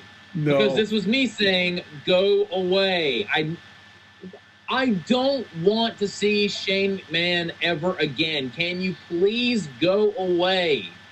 And none of the fans did either. He got no reaction. Well, good. He went down, and then they're tending to him, and Snoop was like, and Miz and Snoop was like, and I wonder if Miz yelled at Snoop like, come fucking tackle me. It's like, get the fuck in here, time to shine. And Snoop's like, oh, let's go. And he hits him and knocks him down and does the people's elbow with the worst hit on the ropes I've ever seen in my life. Before we get to that, when he punched the Miz, he grabbed him. He still had the microphone. He was like, "What happened, man?" It's like, that's not cool. And then he punched the Miz again, and then delivered the most amazing people's elbow. Him running the ropes. I was dying. I would take Snoop doing that over anything Orange Cassidy any damn day. Oh my god, it was so funny. Only Snoop Dogg could have gotten legit though. Snoop's just and the elbow, that was a shoot elbow, man. He hit Miz legit. And when he was looking for elbow pads, and he was like, "Oh, I have glasses," and he just the look on his face, and he threw the glass. I was wheezing. I was laughing so hard. And it was a great homage to what everybody thought was going to happen on this episode on WrestleMania Hollywood. He did the homage to The Rock, which was actually like a perfect little tie-in. I loved that. Yeah. But again, the whole thing is that like they did their absolute best to cover up for the fact that Shane couldn't do it. But I will say that it actually saved the segment. It went. Imagine if we got a match between the Miz and Shane. That would have sucked. This, funnily enough, this was better. This turned itself around in a way that only WrestleMania shows can. Yeah. I was actually... The audible, by the way, was called in the back because the referee, Jessica Carr, had to tell Snoop Dogg several times to do the elbow. That's okay. It's all good. It was still great. It was still marvelous. Yes. But all right. I wonder, like, if they were planning on Snoop Dogg to do an elbow to him. But, like, again, this is, like, one of the greatest audibles in the history of WrestleMania. Yeah. Yeah. Yeah, it was absolute comedy. Well, and the best part is you could totally account for Snoop like taking his time with it because his whole gimmick is being higher than holy hell. So it all tracks. That's the best part. It's like Snoop not really knowing what to do is so in line with all of it. I want a gif of him running the ropes allegedly. You know what? Oh, God bless Snoop. It was great having him there. Snoop brought a lot, and you know what? Full credit to The Miz too. I said this with his match with Logan Paul. He's a guy who is rated. He is not overrated. He is not underrated. He is just rated. But there are good things about The Miz, and being able to roll with these kind of punches is exactly what I respect about The Miz. Mm-hmm. He has a place. Not the place that they've wanted him to be, but he has a place. But Sean, it is funny that you say that this man is rated, because he is not rated R. Because the man who is if rated anything, R, The Miz is rated G. The Miz is rated TB, tiny balls. But the man who is rated R comes up next. It's okay. It's Edge versus Finn Balor, the Demon. That's Brood Edge, excuse me, versus Demon Balor inside a regular silver Hell in a Cell. And I'm gonna sponsored by the Pope's Exorcist. Yes, and Russell Crowe. Thank you, Russell Crowe. I mean, it was cool to see Russell Crowe, but I didn't really care about the rest of it. Oh, come on, it's Hollywood. You know the Hollywood's going to get its shit in there. Yeah, it was good for them. Happy Russell Crowe to you as well. Happy Can Russell I get Crowe my Day. impressions of this match first? I'll tell you this. Before you do, I tried twice to watch this match, and my eyes glazed over both times. And it's not that I skipped it. It's just my eyes glazed. I couldn't get through it. And I don't really have much to contribute all of the spots. So I'm going to let you both talk about this match. And when we get to the final overview, I will say my piece about both individuals. Go ahead, Josh. Okay. Again. I thought this was fine. There were things that I liked, and those things were kind of few and far between. There were a few things that I absolutely despised. Honestly, the best thing about this match was that they got rid of Candyland. That was the best thing. Did they though? For tonight, I mean, the cage wasn't made with Twizzler sticks, so. For at least one night, we got a regular looking Hell in a Cell. I want them to never use the red Hell in a Cell ever again, because that is absolute garbage. It's a waste of metal. But we got rid of the red cage, but now we have red chairs. I did not care for the colorful weapons. I'm going to skip ahead a little bit because, I wasn't super crazy about this match. Well, we're not going to talk about the entrances? Oh, hang on. Let me just get this out real quick. We were talking about the ads earlier. I got so angry and started swearing very loudly when they cut to a wide shot and they put a logo up for the Pope's Exorcist movie. Fuck you. You can do that shit before and after a match, but not during. Go fuck yourself, WWE. No, they did it. They did it before the match, right? Match for me. And I'm never going to go see this movie because of that. Fuck you. But it's edgy. I don't care. Don't interrupt a match with a promo thing, you piece of shit.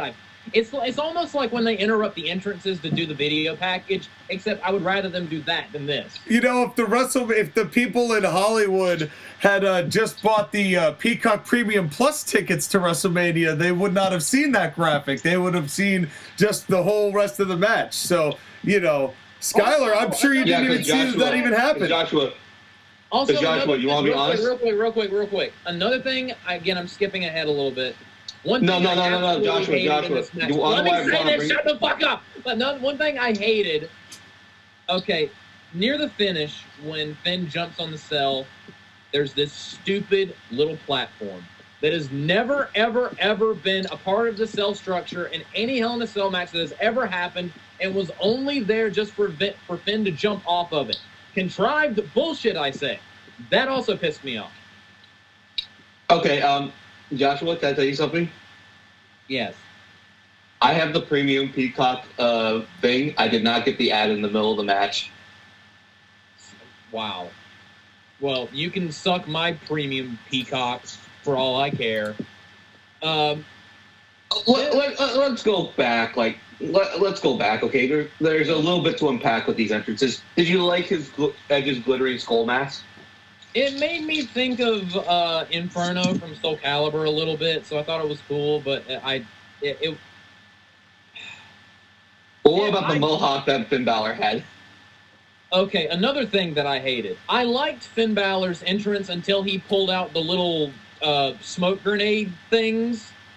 And it started going in slow motion? And he started doing, like, tribal rain dances in slow motion. That was fucking stupid. He's trying out for Survivor. It was... Oh. Oh, no, that's CBS. I'm sorry, wrong network. My bad. The Finn's entrance was fine until he pulled out the smoke signals and it went in slow motion. He was trying to, like, appease the rain smoke gods. That was stupid. They need to stop doing WrestleManias in California because it's sunny in April. Well, you know what, Sky? If you're going to do these entrances... In WrestleMania 40, I mean, it's always sunny in Philadelphia. WrestleMania 40. WrestleMania 40, it's coming up. It's coming up. Thank you, Sean. You're welcome. Continue. But yeah, the fact that these kendo sticks were painted in Sith and Mace Windu colored lightsabers was so lame. Why was the table purple? The what? Why was the purple? chairs and kendo I didn't sticks even see that. all colored.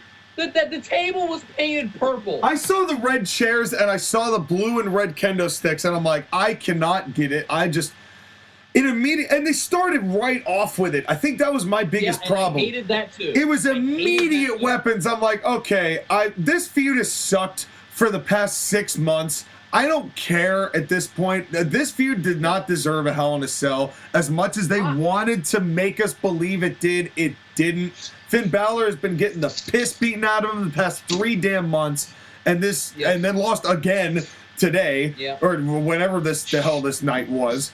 And this was such a wet fart to end this feud on. Like, I quit. No, are you sure that the feud is going to be ended? What could they possibly do now after this? Okay. Picture this. Oh, no. 6-man tag in Backlash. Dominic Mysterio, Damian Priest, and Finn Balor versus Edge, Rey Mysterio, and Bad Bunny. No, what I'm thinking is they're going to do, not with Edge, but with Santos Escobar because of the whole LWO thing they're doing. I hope Edge moves on. I mean, I was with this feud, up when they were doing it at Extreme Rules. I loved the I Quit match.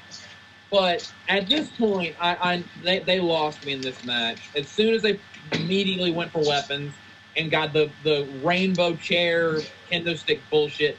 And you know that thing that they do in the corner that they've been doing ever since the tag team Hell in a Cell match with the Usos and the New Day, where they trap someone with the kendo sticks in the corner? That spot is so dumb.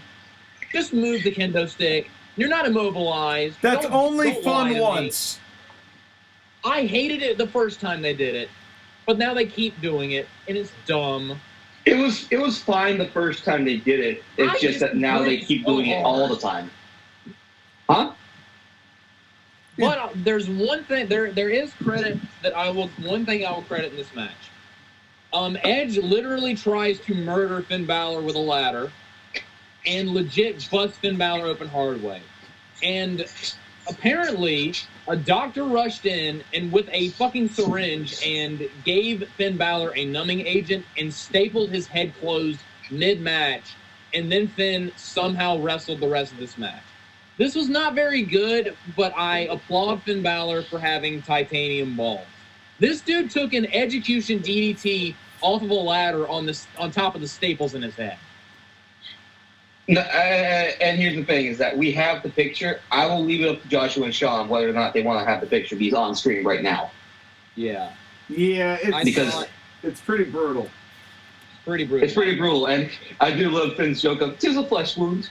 Yeah, yeah. Well, again, like that was that, and Finn being a tough son of a bitch, and them actually not having the red cell were like the two positives of this match. The rest was or dumb as fuck. yeah, I would have, but You've seen one modern Hell in a Cell with weapons. You've seen all modern Hell in a Cell with weapons. But you know what bothered me about the colors though so much? It's, first of all, I'd rather have a red cell with normal weapons than a regular cell with rainbow weapons. That's stupid. That's first, like, that's just dumb. Like, at least a blue chair, you have seen blue chairs. Who has a red metal folding chair? No one. No one uses a red metal folding chair. 0 people. So that you do not find those at a hardware store. does. Yeah, Starting yesterday, they have those. Yeah, well, in any case, that's my issue number 1. But 2, Triple H made this whole higamaboo about, oh, we want Hell in a Cell to mean something again, and we want to preserve gimmicks. So the first one under my belt is going to have toy weapons, basically. Yeah. What? And a platform. Well, here's the thing, though, is that if your suspicion is true, and this was the Vince McMahon show of WWE.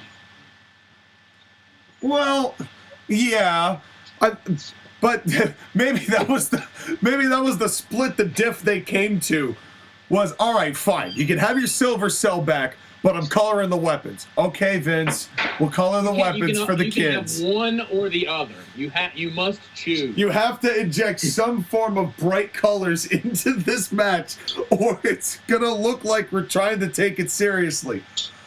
All right, Dad. To be honest, this looks like the leftover prop from NXT 2.0. Yeah, seriously. Oh, yeah. That's one more thing that made me laugh. There was a part when Edge was trying to set up the purple table, and the cameraman wouldn't move out of the way, so Edge started screaming at the cameraman to move. That was funny.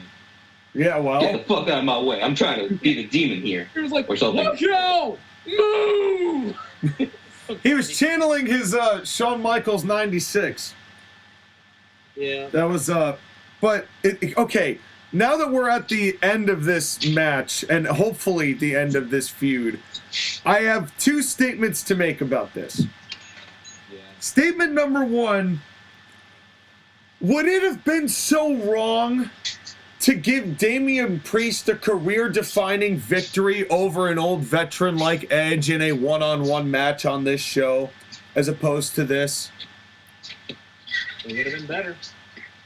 Could you not have figured out a way, especially because Damian Priest and the whole Bad Bunny thing is the last time we saw him do anything of major consequence at Mania? It'd be really nice to see if he could actually tussle and bustle with someone like Edge, which I know he would. That's where I kind of felt disappointed about all of this. And on top of that, Damian Priest was the first member that Edge selected for the Judgment Day, so it would have been like a open and closed thing. Yeah, it would have made more sense than Finn. No disrespect to Finn in that respect. No disrespect to Finn. And I also, which leads me to my second statement, which I also mean in no disrespect to Finn, because you guys know that I've never been Finn Balor's biggest number 1 fan, you know? I don't know what you mean. And, yeah, I know you don't. And it's one of these things where I am trying to, again, I'm pulling an Aaron Rodgers, and I'm trying to take the emotion out of it when I did my analysis on this whole situation and Edge getting the win here. Because, by all accounts, it felt like Finn Balor had to win this. Mm-hmm. Otherwise, there was no redeeming Finn Balor.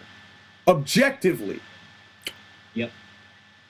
I am now of the opinion that there is no saving Finn Balor in WWE at this point. The Demon has no more lure. The Demon has no more lure. The regular Finn Balor never really had a lure, but any opportunity you had with that died. a while ago. It's honestly, we're at the point now where it didn't work in NXT the second time when it didn't work on the main roster the first time. It didn't work. That first time wasn't his fault, though. It didn't work. That injury ruined his career. Well, in a lot of ways, yeah. But I'm not saying, but truthfully, I don't know how long that would have lasted until Vince pulled the plug on it because he didn't see the appeal. I think there was still a very large chance that that was going to happen. But Sean, remember when you were talking about how maybe Drew McIntyre just needs to kind of fade away a little bit? Well, that's my point I'm getting to. That's what I'm getting to here is that I think WWE needs to cut ties with Finn Balor and let this dude go. Not fire him. He hasn't done anything wrong. I mean, he can work when he wants to. That's not my issue with him. The problem is, I never really saw the major big hullabaloo about him in the first place, but if you're someone who is reading the room as far as Finn Balor basically being a dud as the leader of the Judgment Day compared to when Edge left it, it's everything that has preceded it, the fact that he has lost time and time. He won an I Quit match and lost and that's it. And lost every single encounter he had with Edge before and since. He had one victory. One. And now at a loss of WrestleMania and a Hell in a Cell when he's supposed to be the big demon that's supposed to actually do stuff. Well, here we are. At this point, we need to be reminded why we gave a fuck about him, or people did, not me. You know, some people, not me, but some people had believed that he was worth something. Go be Prince Devitt, kick Dave Finlay the fuck out the fucking knob. Go destroy the Bullet Club and end that goddamn, speaking of long-term storyline telling that refuses to die, go kill the Bullet Club, make something new up, make something new of yourself so you can come back and feel valuable again. As the lone Finn Balor fan on this booth here, I agree with Sean. I love Finn Balor. I like him a lot more. There's a lot of people in WWE and in AEW that Finn Balor ranks higher than most. I mean, I said earlier I like him more than Samoa Joe. I'm not going to lie. I like him more than Daniel Bryan. I'm not going to lie. He needs to go away for a while because he is so dead in the water. He needed this win, and he needed to have this win in a good match. He lost, and this was also not a good match. So this did absolutely nothing for Finn. The demon is... Granted, he did not have sex with the ground, and we didn't get the theme lights and his music somehow giving him powers this time. And the top turnbuckle did not break this time. But he still lost. It was kind of sad. Finn needs to go away for a while and then come back later. Okay, but here's the question, though. Where? New Japan. I don't know. Not AEW? No.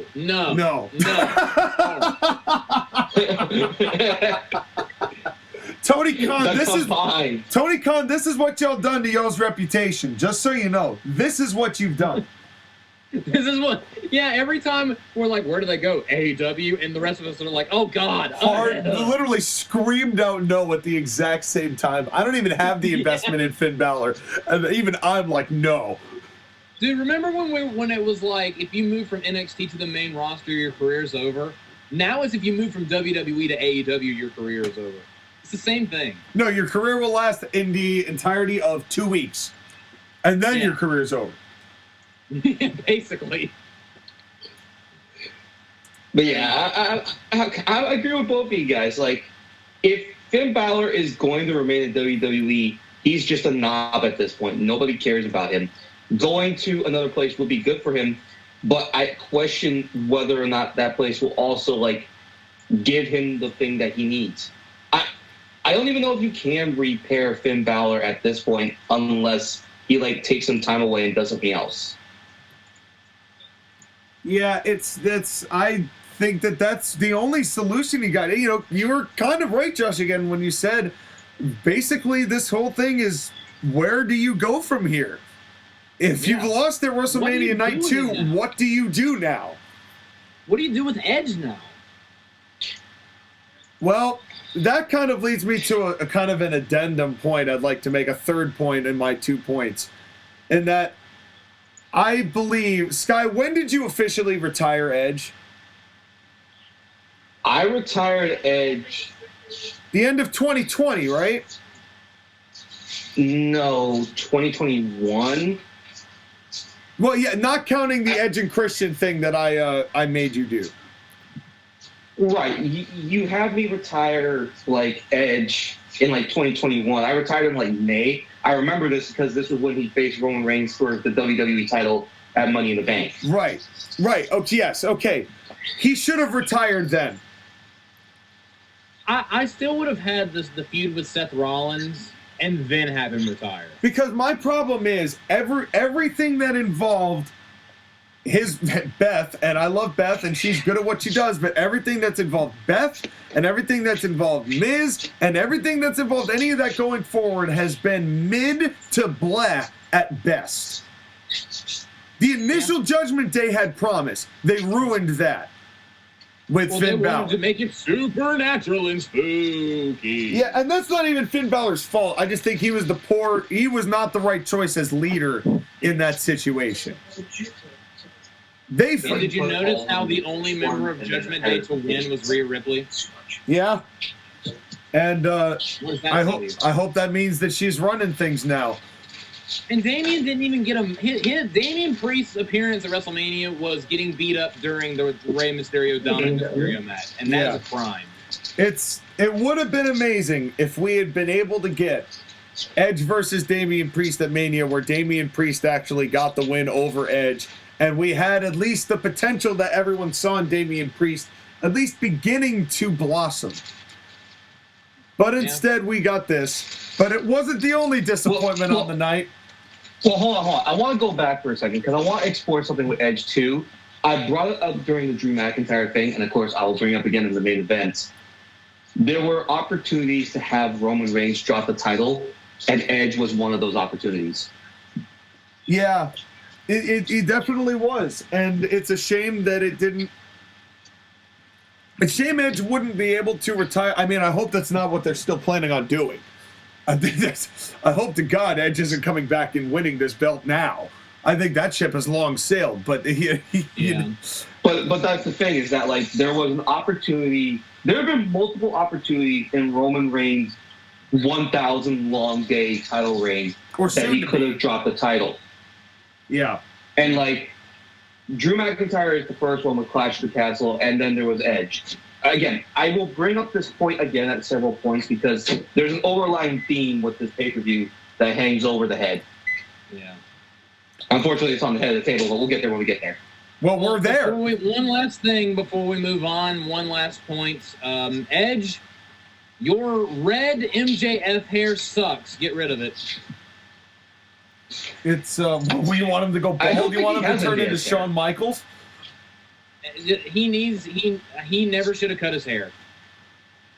His hair looks terrible. I hate it. Well, it was like he's an old man. What are you gonna do? Like, come on. Anything but what he was doing. That weird ruffled up short hair that looks like ball sack hair. It looks bad. He doesn't have hair. He has bum fluff on the top of his head. He should dye a Cody Rhodes blonde in solidarity. Yeah. And speaking of, here we are, as in olden days, happy golden days of yore. Faithful friends who are dear to us are all disappointed at the outcome of this one. It's Roman Reigns versus Cody. It's not even fucking Christmas. It's Roman Reigns versus Cody Rhodes for the WWE Undisputed Universal Championship. And you're not saying it with enough force in your voice. Oh, I'm sorry. I don't have my left hand literally gripping my vagina, trying to push the balls down to make the sound deeper. And grab the balls that were inside your body and push them around so your voice can crack just a little bit higher. Dude, her acrylic nails have got to be forcing blood into her hands. And just, she is clenching with this poor lady, because they probably told her to do this, right? They probably told her to, dude, literally blow an ovary. That's what we're asking. That's what we're If there's not a brown spot at the bottom of your dress, we're not happy. Yeah, You're not doing it right. Literally though, because they probably told her to do that. It's a shame that everyone now has to be an imitation hamwich. Yeah. I didn't like the regular full from the pig hamwich, and now they're making imitation hamwich. It's the Impossible Hamwich burger. Oh, you jerk! But anyway. Well, here's Brandy. Yeah. And You knew she was gonna -1. appear at some point, and here she is. But the best part of this match. And then we saw Cody's daughter, and maybe the reason why Cody lost is because he named his daughter Liberty? What a stupid name to give your child. Remember when you said that Cody Rhodes isn't the smartest human being alive, Sean? I think I've said that This a is couple more of times, evident. actually. Joshua, amongst all the names that are going to be around, Liberty is not one that I like. Yeah, but let me ask you this. How many kids are going to just absolutely demolish this poor girl's confidence by doing the Liberty Mutual jingle at her when she's in grade school? I hope all of them. I retract my previous statement. It will be all of them. It will be literally all of them. Liberty. No, you can't say that. No, listen, we don't take people's jingles on our program, allegedly. We don't do that because that's not a thing that the Court-Martail podcast does. Please don't sue us, Liberty Mutual. We respect your right to exist. Please don't sue. We don't steal your stuff. We just borrow our friends' streaming accounts. Wink, wink. That's right. Well, I mean, if you do want to listen to good music, AD and White Knux, blah, blah. That's it. That's the whole plug. That's it. Links in the description. Yeah. So, AB Productions and Liberty Mutual. but listen, I rate that plug a -1. And guess who's here? That's right. It's a good thing that -1 got away from Bray Wyatt when he did. Good thing Bray Wyatt wasn't on the show, or we know exactly what he would have done. Yeah. Yeah. What about a pitch black match with -1? Please. Please. I God don't even damn. know what that neon liquid that would have exploded out of that table was. But here's the real Stay question. away from that child. But here's the real question. Did Cody have to get permission from Tony Khan to get -1 on WrestleMania because he's on contract with Tony Khan?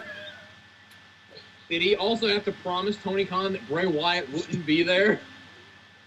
Oh. Is this officially the forbidden door being kicked down? Yeah. Find out all Find this and out all more the on the answers next next time episode on of Dragon Dragon Ball Z. Oh, Skylar. That is why we are podcast partners right there. My God. I knew you were going to do the reference, so I got to it first. The three of us have custody of one brain cell. Yeah, literally. And that brain cell got frayed in this match. Yeah. And I did love this piano entrance for Roman Reigns, though. It gave me chills. I'm like, that was cool. Me too. Yeah. I also... It also kind of shows the sophistication of the Shield members. Seth Rollins comes out with like people. We have pianos for Roman Reigns, and John Moxley's listening to banjo music. No, John Moxley is literally 2 pizza cutters in each hand going da da da da da da da da da da da I actually joked around that one of my friends like, wow, this is really sophisticated music from all the members of the Shield. I'm like, what sophistication from John Moxley? I don't picture John Moxley listening to Beethoven in his spare time. No, it's like that episode of Cat Dog where Dog reads a whole mess of books and becomes like insanely smart, but then because he gets so insanely smart, Cat becomes insanely dumb. So I think just Seth and Roman have just reached a point of sophistication so high that they're just sucking intelligence from John Moxley, and he gets more plumbery and redneck as the years go by. The meme I was thinking of, you know that meme where it's like 2 serious-looking dragons, and then the third dragon is super derpy? That's the meme I'm going with. Yeah. We got serious Seth and serious Roman, and whatever the hell John Moxley's doing. Yeah. Well, I mean, the years stop coming, then they don't stop coming. Well, I will say this. I felt bad. Again, a thing I really liked about this is Heyman looked nervous during this. And again, they sold it like this was going to happen.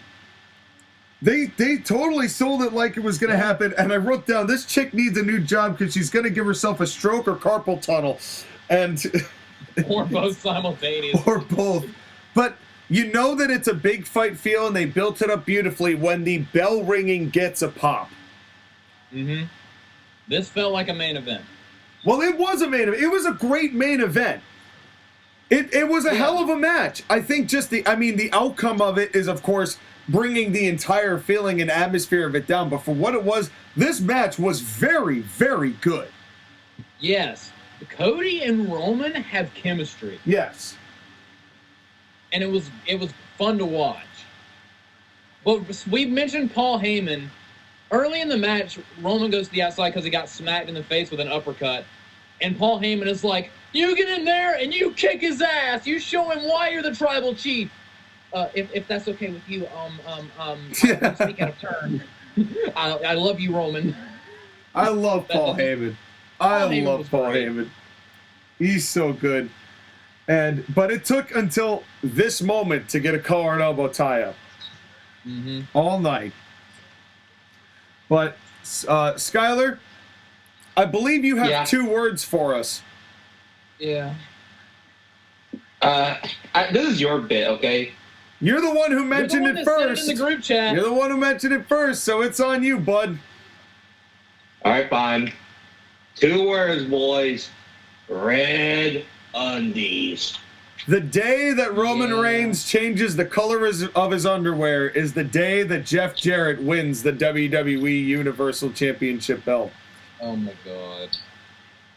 And could you imagine if out of nowhere it ended up being Jeff Jarrett? My world indeed. The reaction would be insane. But the storytelling was good. The rules, the fact that they were breaking up the count became a part of the story. I'm like, hey, rules to tell a story? I mean, who would have thought that would help? Bianca and Asuka, do that. Yeah. Who would have thought? Don't have 6 women all enter the ring at the exact same time at the count of 9. Oh man. Good gravy. But I liked all of this. Even the chair spot, it was well timed by Solo. Yeah. Yeah. You know, everything was very clear. It was a simple story, but it worked. It all worked. Even the referee going, "You're out of here." Because he heard the belt smack, and oh my God, we have an intelligent referee who has, all of his senses work. But here's my question. Where is the camera shot of Solo ripping the belt away from -1? Oh, I want to see him it. -1 to Samoan Spike. I want it.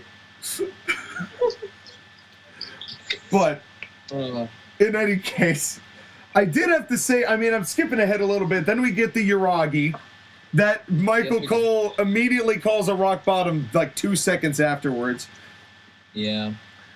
But then we get a very interesting spot that landed a lot better than I thought it should have. When Cody Rhodes goes up to get the disaster kick and Roman counters with the Superman punch. That landed way better than it had any right to. It was beautiful. Yeah. And then Roman goes for the spear. This somersault into the sunset flip powerbomb. Well, the sunset flip pin.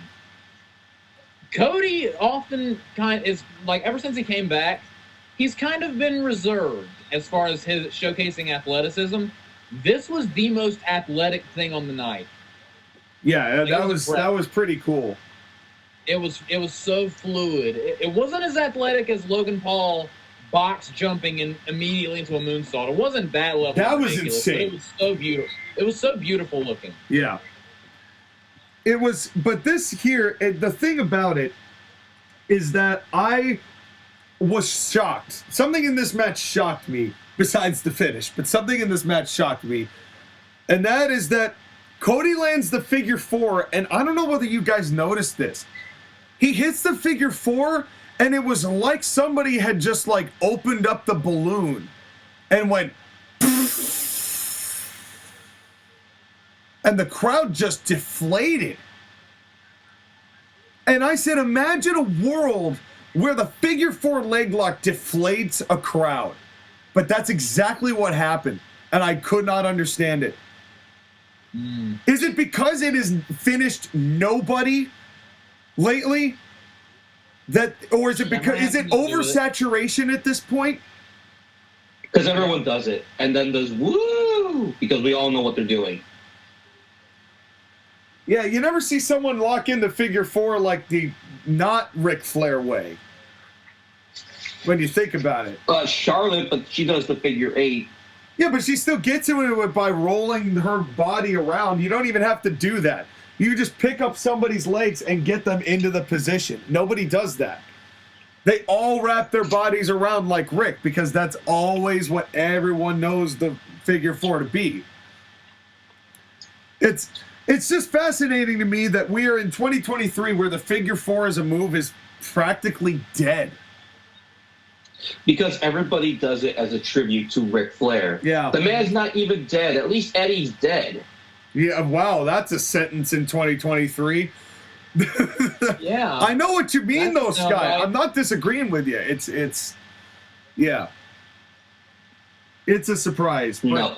But then this guillotine. This was the spot of the match for me. Was this whole thing. And they shot it, to Kevin Dunn's credit, they shot it beautifully. Like, because again, the spear didn't work, and everyone was like, oh yeah, Roman's other finishing move, the guillotine, and Cody gets out of it, starts punching him in the face with a mount. And the crowd started losing it. Well, because we saw many people fall to that guillotine, including Drew and Cesaro. And look how well Cesaro's done since. Yeah. He's a 2-time ROH champion. Yeah. Silence. Yeah. I hate you. I hate all of this. Don't hate me. I didn't do it. I didn't do it. Yeah, I didn't book him like that. Tony booked him like that. I didn't do anything. But then... yeah, I love being the world champion of a promotion that collectively lost to Chris Jericho. Yes. But then, speaking of Jeff Jarrett, then there's a ref bump. Yeah. And in come the Usos to cause some havoc. I did like the fact that Owens and Zayn came out to no music. Yep. I mean, the Usos didn't come out to music either. Which also helps. I mean, the Usos wouldn't make sense, but sometimes on the saves they do that. So I'm glad that they chose not to. And Owens and Zayn got 2 WrestleMania main events. Hell yeah. Yeah. Good for them. And it was a great haluva kick again for Zayn. And again, that almost more showcased. Zayn almost got the more satisfaction on this night than anyone. This was WrestleZania after all. When you think about it, Zayn won final haluva kick to Roman Reigns, even though it didn't work. But the the comeuppance that he got on him for that moment, it was that part of it I liked. And then they fought the Usos off, and that was no surprise, but fine. Didn't have a problem with that. Until we have the finish. And I know this is gonna be interesting to hear what everybody has to say about this, just 24 hours removed from it. But back comes Solo, who gets Cody hits another crossroads, and he's about to get the pin, but then he gets pulled from behind by a man shrouded, which was Solo, who hits the Samoan spike. That gets Cody out of position. Roman Reigns with his ring rope run spear cover. 1, 2, 3. Roman Reigns retains for the 3rd consecutive WrestleMania. Let's start with Skylar. Listen, this match was the Roman Reigns formulaic match. I'm going to have an extensively long entrance. I get to the ring. I sell a little bit of the babyface's offense. Then I take over. I start emoting to the camera. And then the babyface makes a comeback. And then there's a ref bump, or something happens where there's cheating, or the family comes involved multiple times. And I retain because my family kept my title. It's been 3 fucking years. I'm tired of this because they keep going back to the same old goddamn well. JoshAgeddon? Remember when you said that the figure 4 deflated the crowd? Well, this fully just pops the balloon. This deflated the crowd as well, but it was the figure 4 on steroids. Like Skylar said, I didn't have a problem with all the interference, barring that Cody won in the end.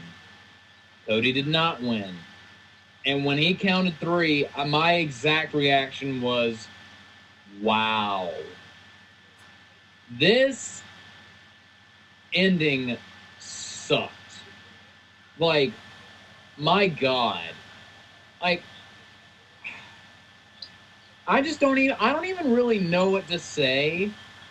Because, one thing this reminded me of, do you remember when Brock Lesnar came back in 2012 and he had that badass UFC fighter aura? And then lost to John Cena in his first match back? Yep, and then he immediately lost to John Cena after beating the piss out of him. Yeah, this was remarkably similar. Yeah. Because Cody Rhodes got over in another company, came back at last year's WrestleMania, became a big deal, got injured, and wrestled for 20 minutes with half of his arm hanging off. Came back, won the Rumble, had the whole thing with his dad. The planets were in perfect alignment.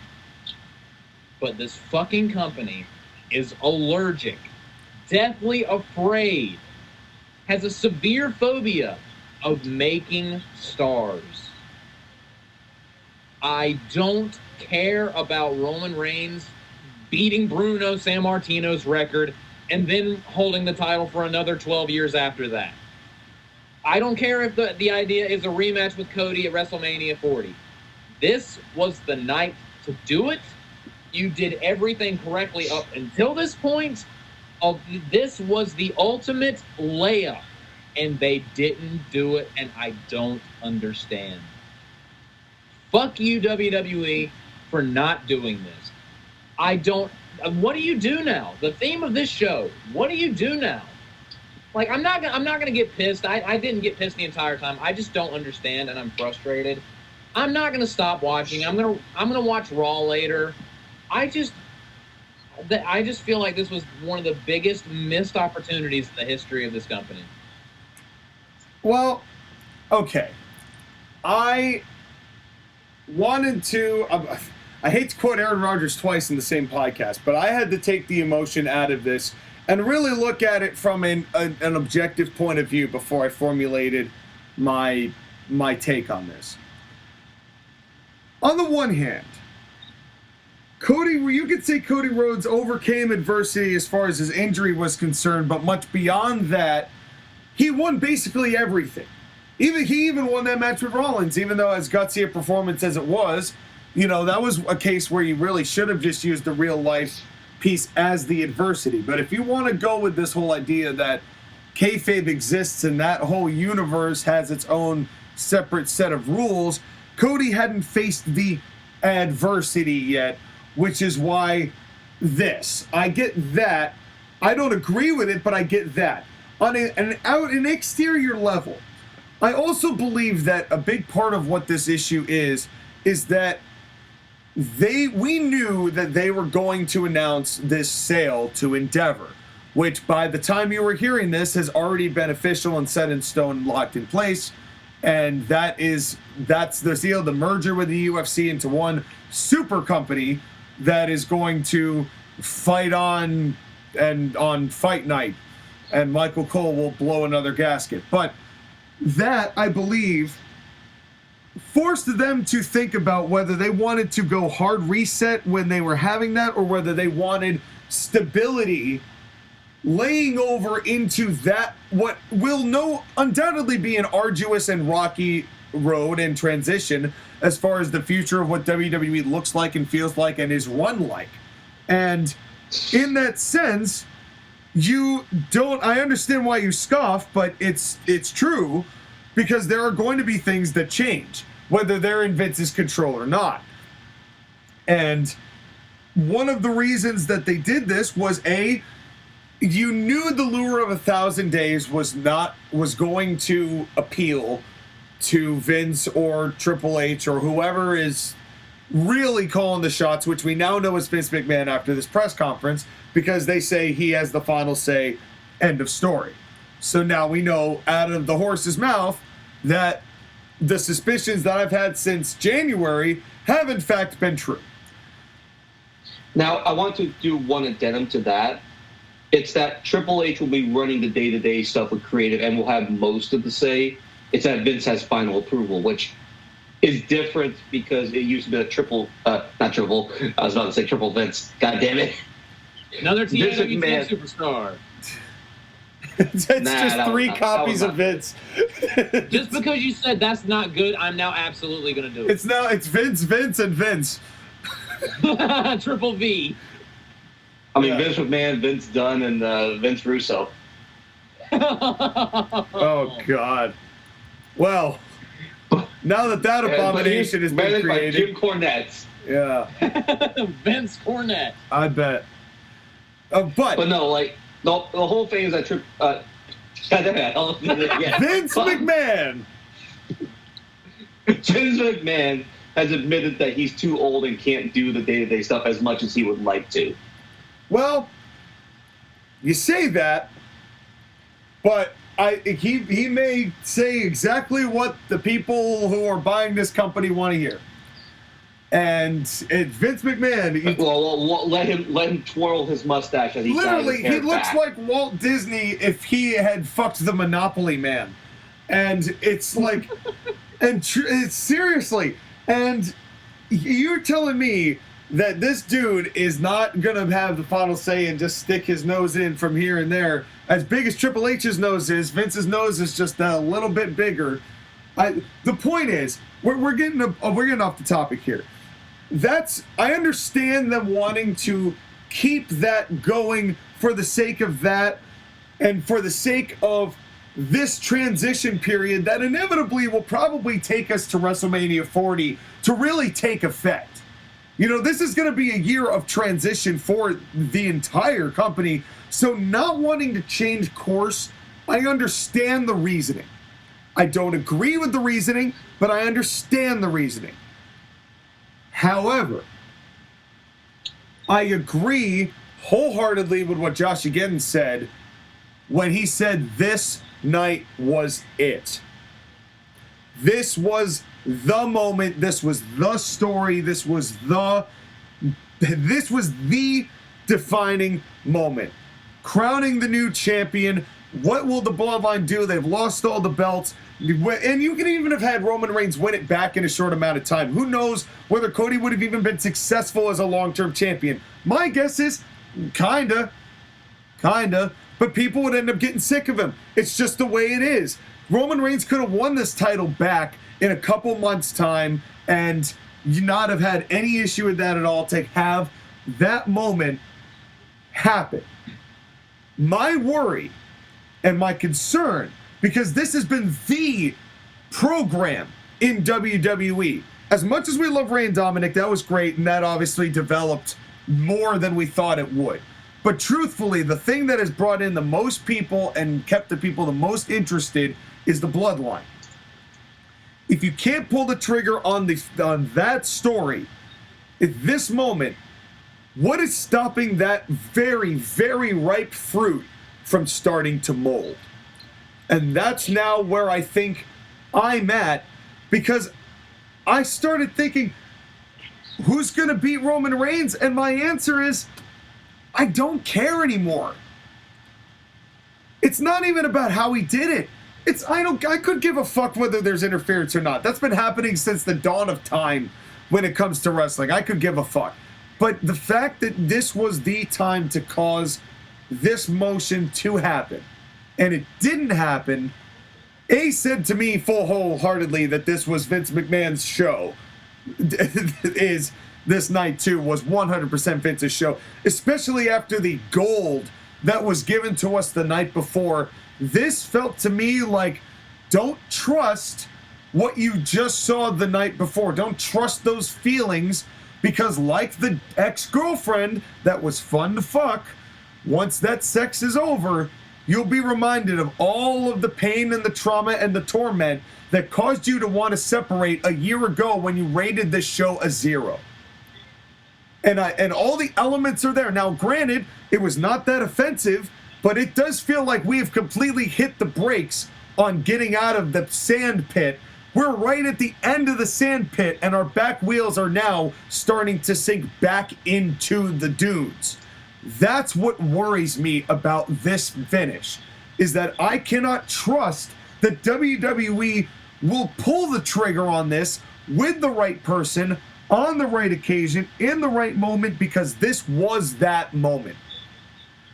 And the other thing too, may I say something to add to this? Yes. The way things have been is that this has been stale for a while. Had Sami Zayn not been involved whatsoever with the bloodline, this so would have been stale. Yes. The reason why we've gotten to this point is because Sami Zayn single-handedly created one of the most interesting stories in the history of wrestling. Were it not for the work that Sami Zayn did, the bloodline would be beyond stale, and we would have been begging for the thing. Again, had Sami Zayn not become so popular, there's no way in hell that Roman doesn't lose the title at Clash of the Castle. Yeah. Yeah, it's a good point. Even with Solo Sikoa in the wings, they could have done something else, but there's no reason to bring Solo because Sami was part of that. Again, the bloodline is beyond stale. Now, having said that, there was a point that was made by a wrestling fan I know that brings up an interesting point. We spent basically the last 3 years building up the bloodline, right, boys? Correct. Yeah. And we're going to have that all be destroyed in one weekend? Yes. There is the possibility now. There is the possibility now to explore the Usos being slowly but surely destroyed as we get to the further point. The only thing is that, again, do you care about the Usos not being in the bloodline anymore and Roman Reigns clutching the Solo? Not really. Not really. No. Because the only thing now to me that makes sense is Cody getting this rematch and getting this moment at WrestleMania 40, the psychologically satisfying WrestleMania number. But why? Because Roman Reigns has to go through Bobby Lashley and Randy Orton and Matt Riddle and Seth Rollins before he can get to Cody Rhodes again. And Cody's got to fight Solo and Jay and Jimmy and maybe even a heel-turned Kevin Owens once people get tired of that. Dude, okay. May I be honest? Can I tell you guys what's happening on Raw right now? Sure. Yeah, it's already happened, so go ahead. Yeah, they opened the show with Cody asking for a rematch. They said no, but we'll give you a tag team match. And, like, you got to find a partner to wrestle with you that was on WrestleMania. And then Brock Lesnar showed up. And did what? And is teaming with Cody Rhodes against Roman Reigns and Solo Sikoa. Okay. I don't. But that's just it. I'm like, okay. Again, to what end? To what end at this point? It's like, I don't know. Maybe they're doing what? Could you imagine if Brock actually does beat Roman and they do this again? This is what I'm talking about, because that is now with Vince McMahon at the head of all of this is a realistic possibility that Brock beats Roman Reigns and wins this belt, and he's the one to do it. We cannot ever rule that out. We can never rule that out now, and that is why I want to do the ratings super quick And then I'm going to make the statement about, I said we're going to WrestleMania. I've got the statement on the future of the Court-Martail podcast in regards to WWE programming. Let's get to ratings. Let's start with you, Josh, again. Before then, I do want to make one more point. If they do go with Cody at WrestleMania 40, it'll be too late, and it won't mean a fourth of what it would have meant yesterday. Hell, if they go to SummerSlam, it won't mean a fourth of what it meant yesterday. I know someone said, like, Cody Rhodes hasn't struggled in WWE. He's looked too strong. He's been a Superman. I'm like, he did not just tear the muscle off of his bone, right? There hasn't been struggle. Give me a break. Fuck whoever said that. It's the wrestling smarks that are trying to, like, put reasoning into this and, like, say it's okay that Cody Rhodes lost because it will mean long-term storytelling. Yeah, and the Finn Balor Edge match was perfect, and if you criticize it, then that means you're just an AEW fan. Well, I mean, here's the thing, Joshua. What would you grade this show? Because I had a hard time grading this.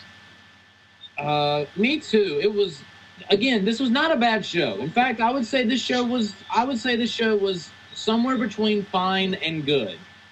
Not anywhere near close to as good as night one, but man, and I can't give a show that had that amazing Intercontinental title match a bad grade. That match was amazing. That match was basically perfect.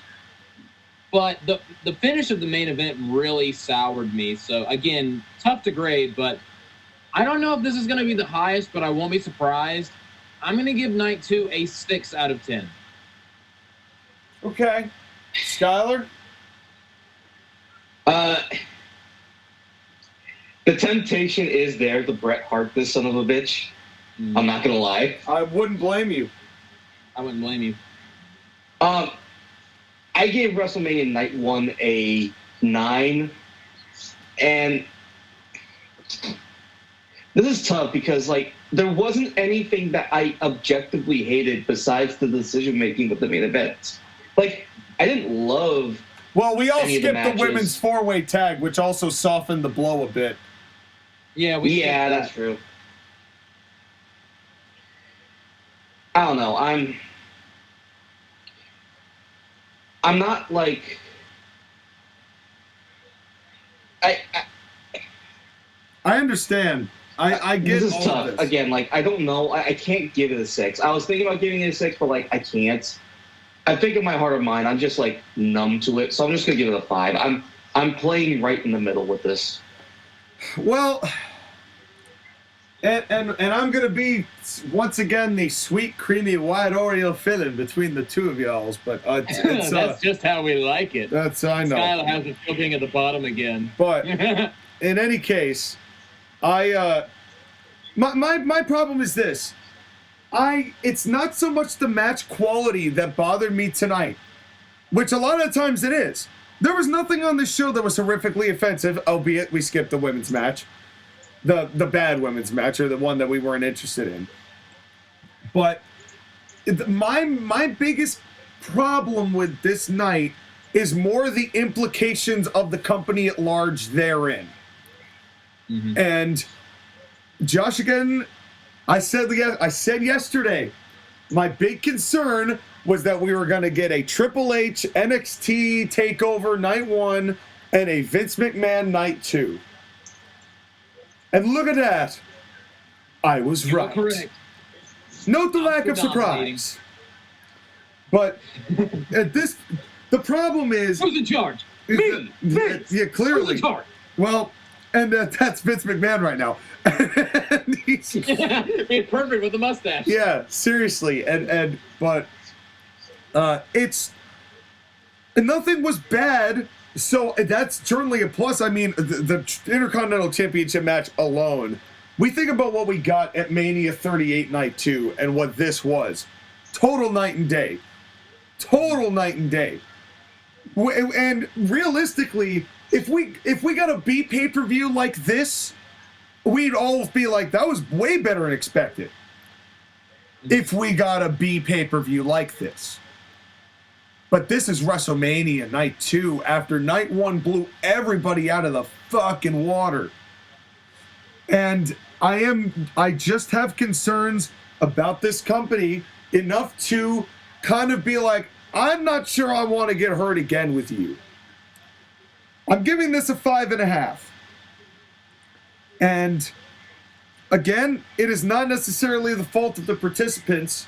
It is more that the decision-making of the office really hurt what could have been the best WrestleMania ever. Period. If Cody would have won, I would have called this one of the best WrestleManias ever. And instead, Roman Reigns almost immediately has to go, well, all your attention spans suck. Instead of, we've been doing this for fucking ever, and we're just going to keep on trucking with it. And I think it just, at this point, I don't want any more involvement in WWE than I have with AEW, but for different reasons. Until I am confident enough that we are getting a consistently better product, which I wasn't even really that convinced of with Triple H, to be honest with you. Yeah, me either. It was really just the hope of that Saturday, that WrestleMania Saturday, that carried me by, but now it's back to earth. So the plan is, folks, we are going to review the Big Four. Survivor Series, even though that's less meaningful than it used to be, but I'll still give it the benefit of the doubt because I do not care about Money in the Bank. I care about the winner cashing in. I don't care about the matches themselves. Sorry, not sorry. We're going to do Manias. We're going to do Rumbles. We're going to do SummerSlam. We're going to do Survivor Series.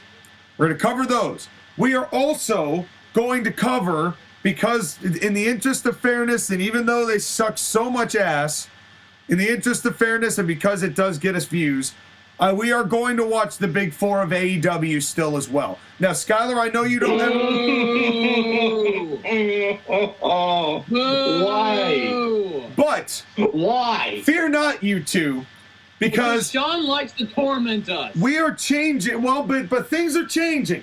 Unlike WWE, things are changing here in the Court-Martail podcast. We're going to be switching a few things up. We're going to be doing things a little bit differently, not running on for 2 hours to 3 hours, as is the case in here. my case, 5. And we are going to be changing things up a little bit as far as how things are presented. So bear with us as we make a transition of our own. And that is going to mean that maybe you don't have to watch all of the pay-per-views after all, you two. So just keep that in mind.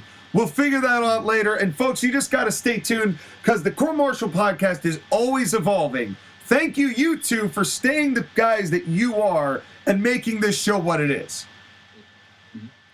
And we do what we have to do, right? That's right. We keep on trucking. We keep on going. That's right. And the hits keep coming and they don't stop coming. And now, we are going to go to our first commercial break. We have smashed the mouth of Skylar's favorite song. He's bleeding in the corner. Somebody's injecting him. There's staples going onto his head. And we'll be right back right after this.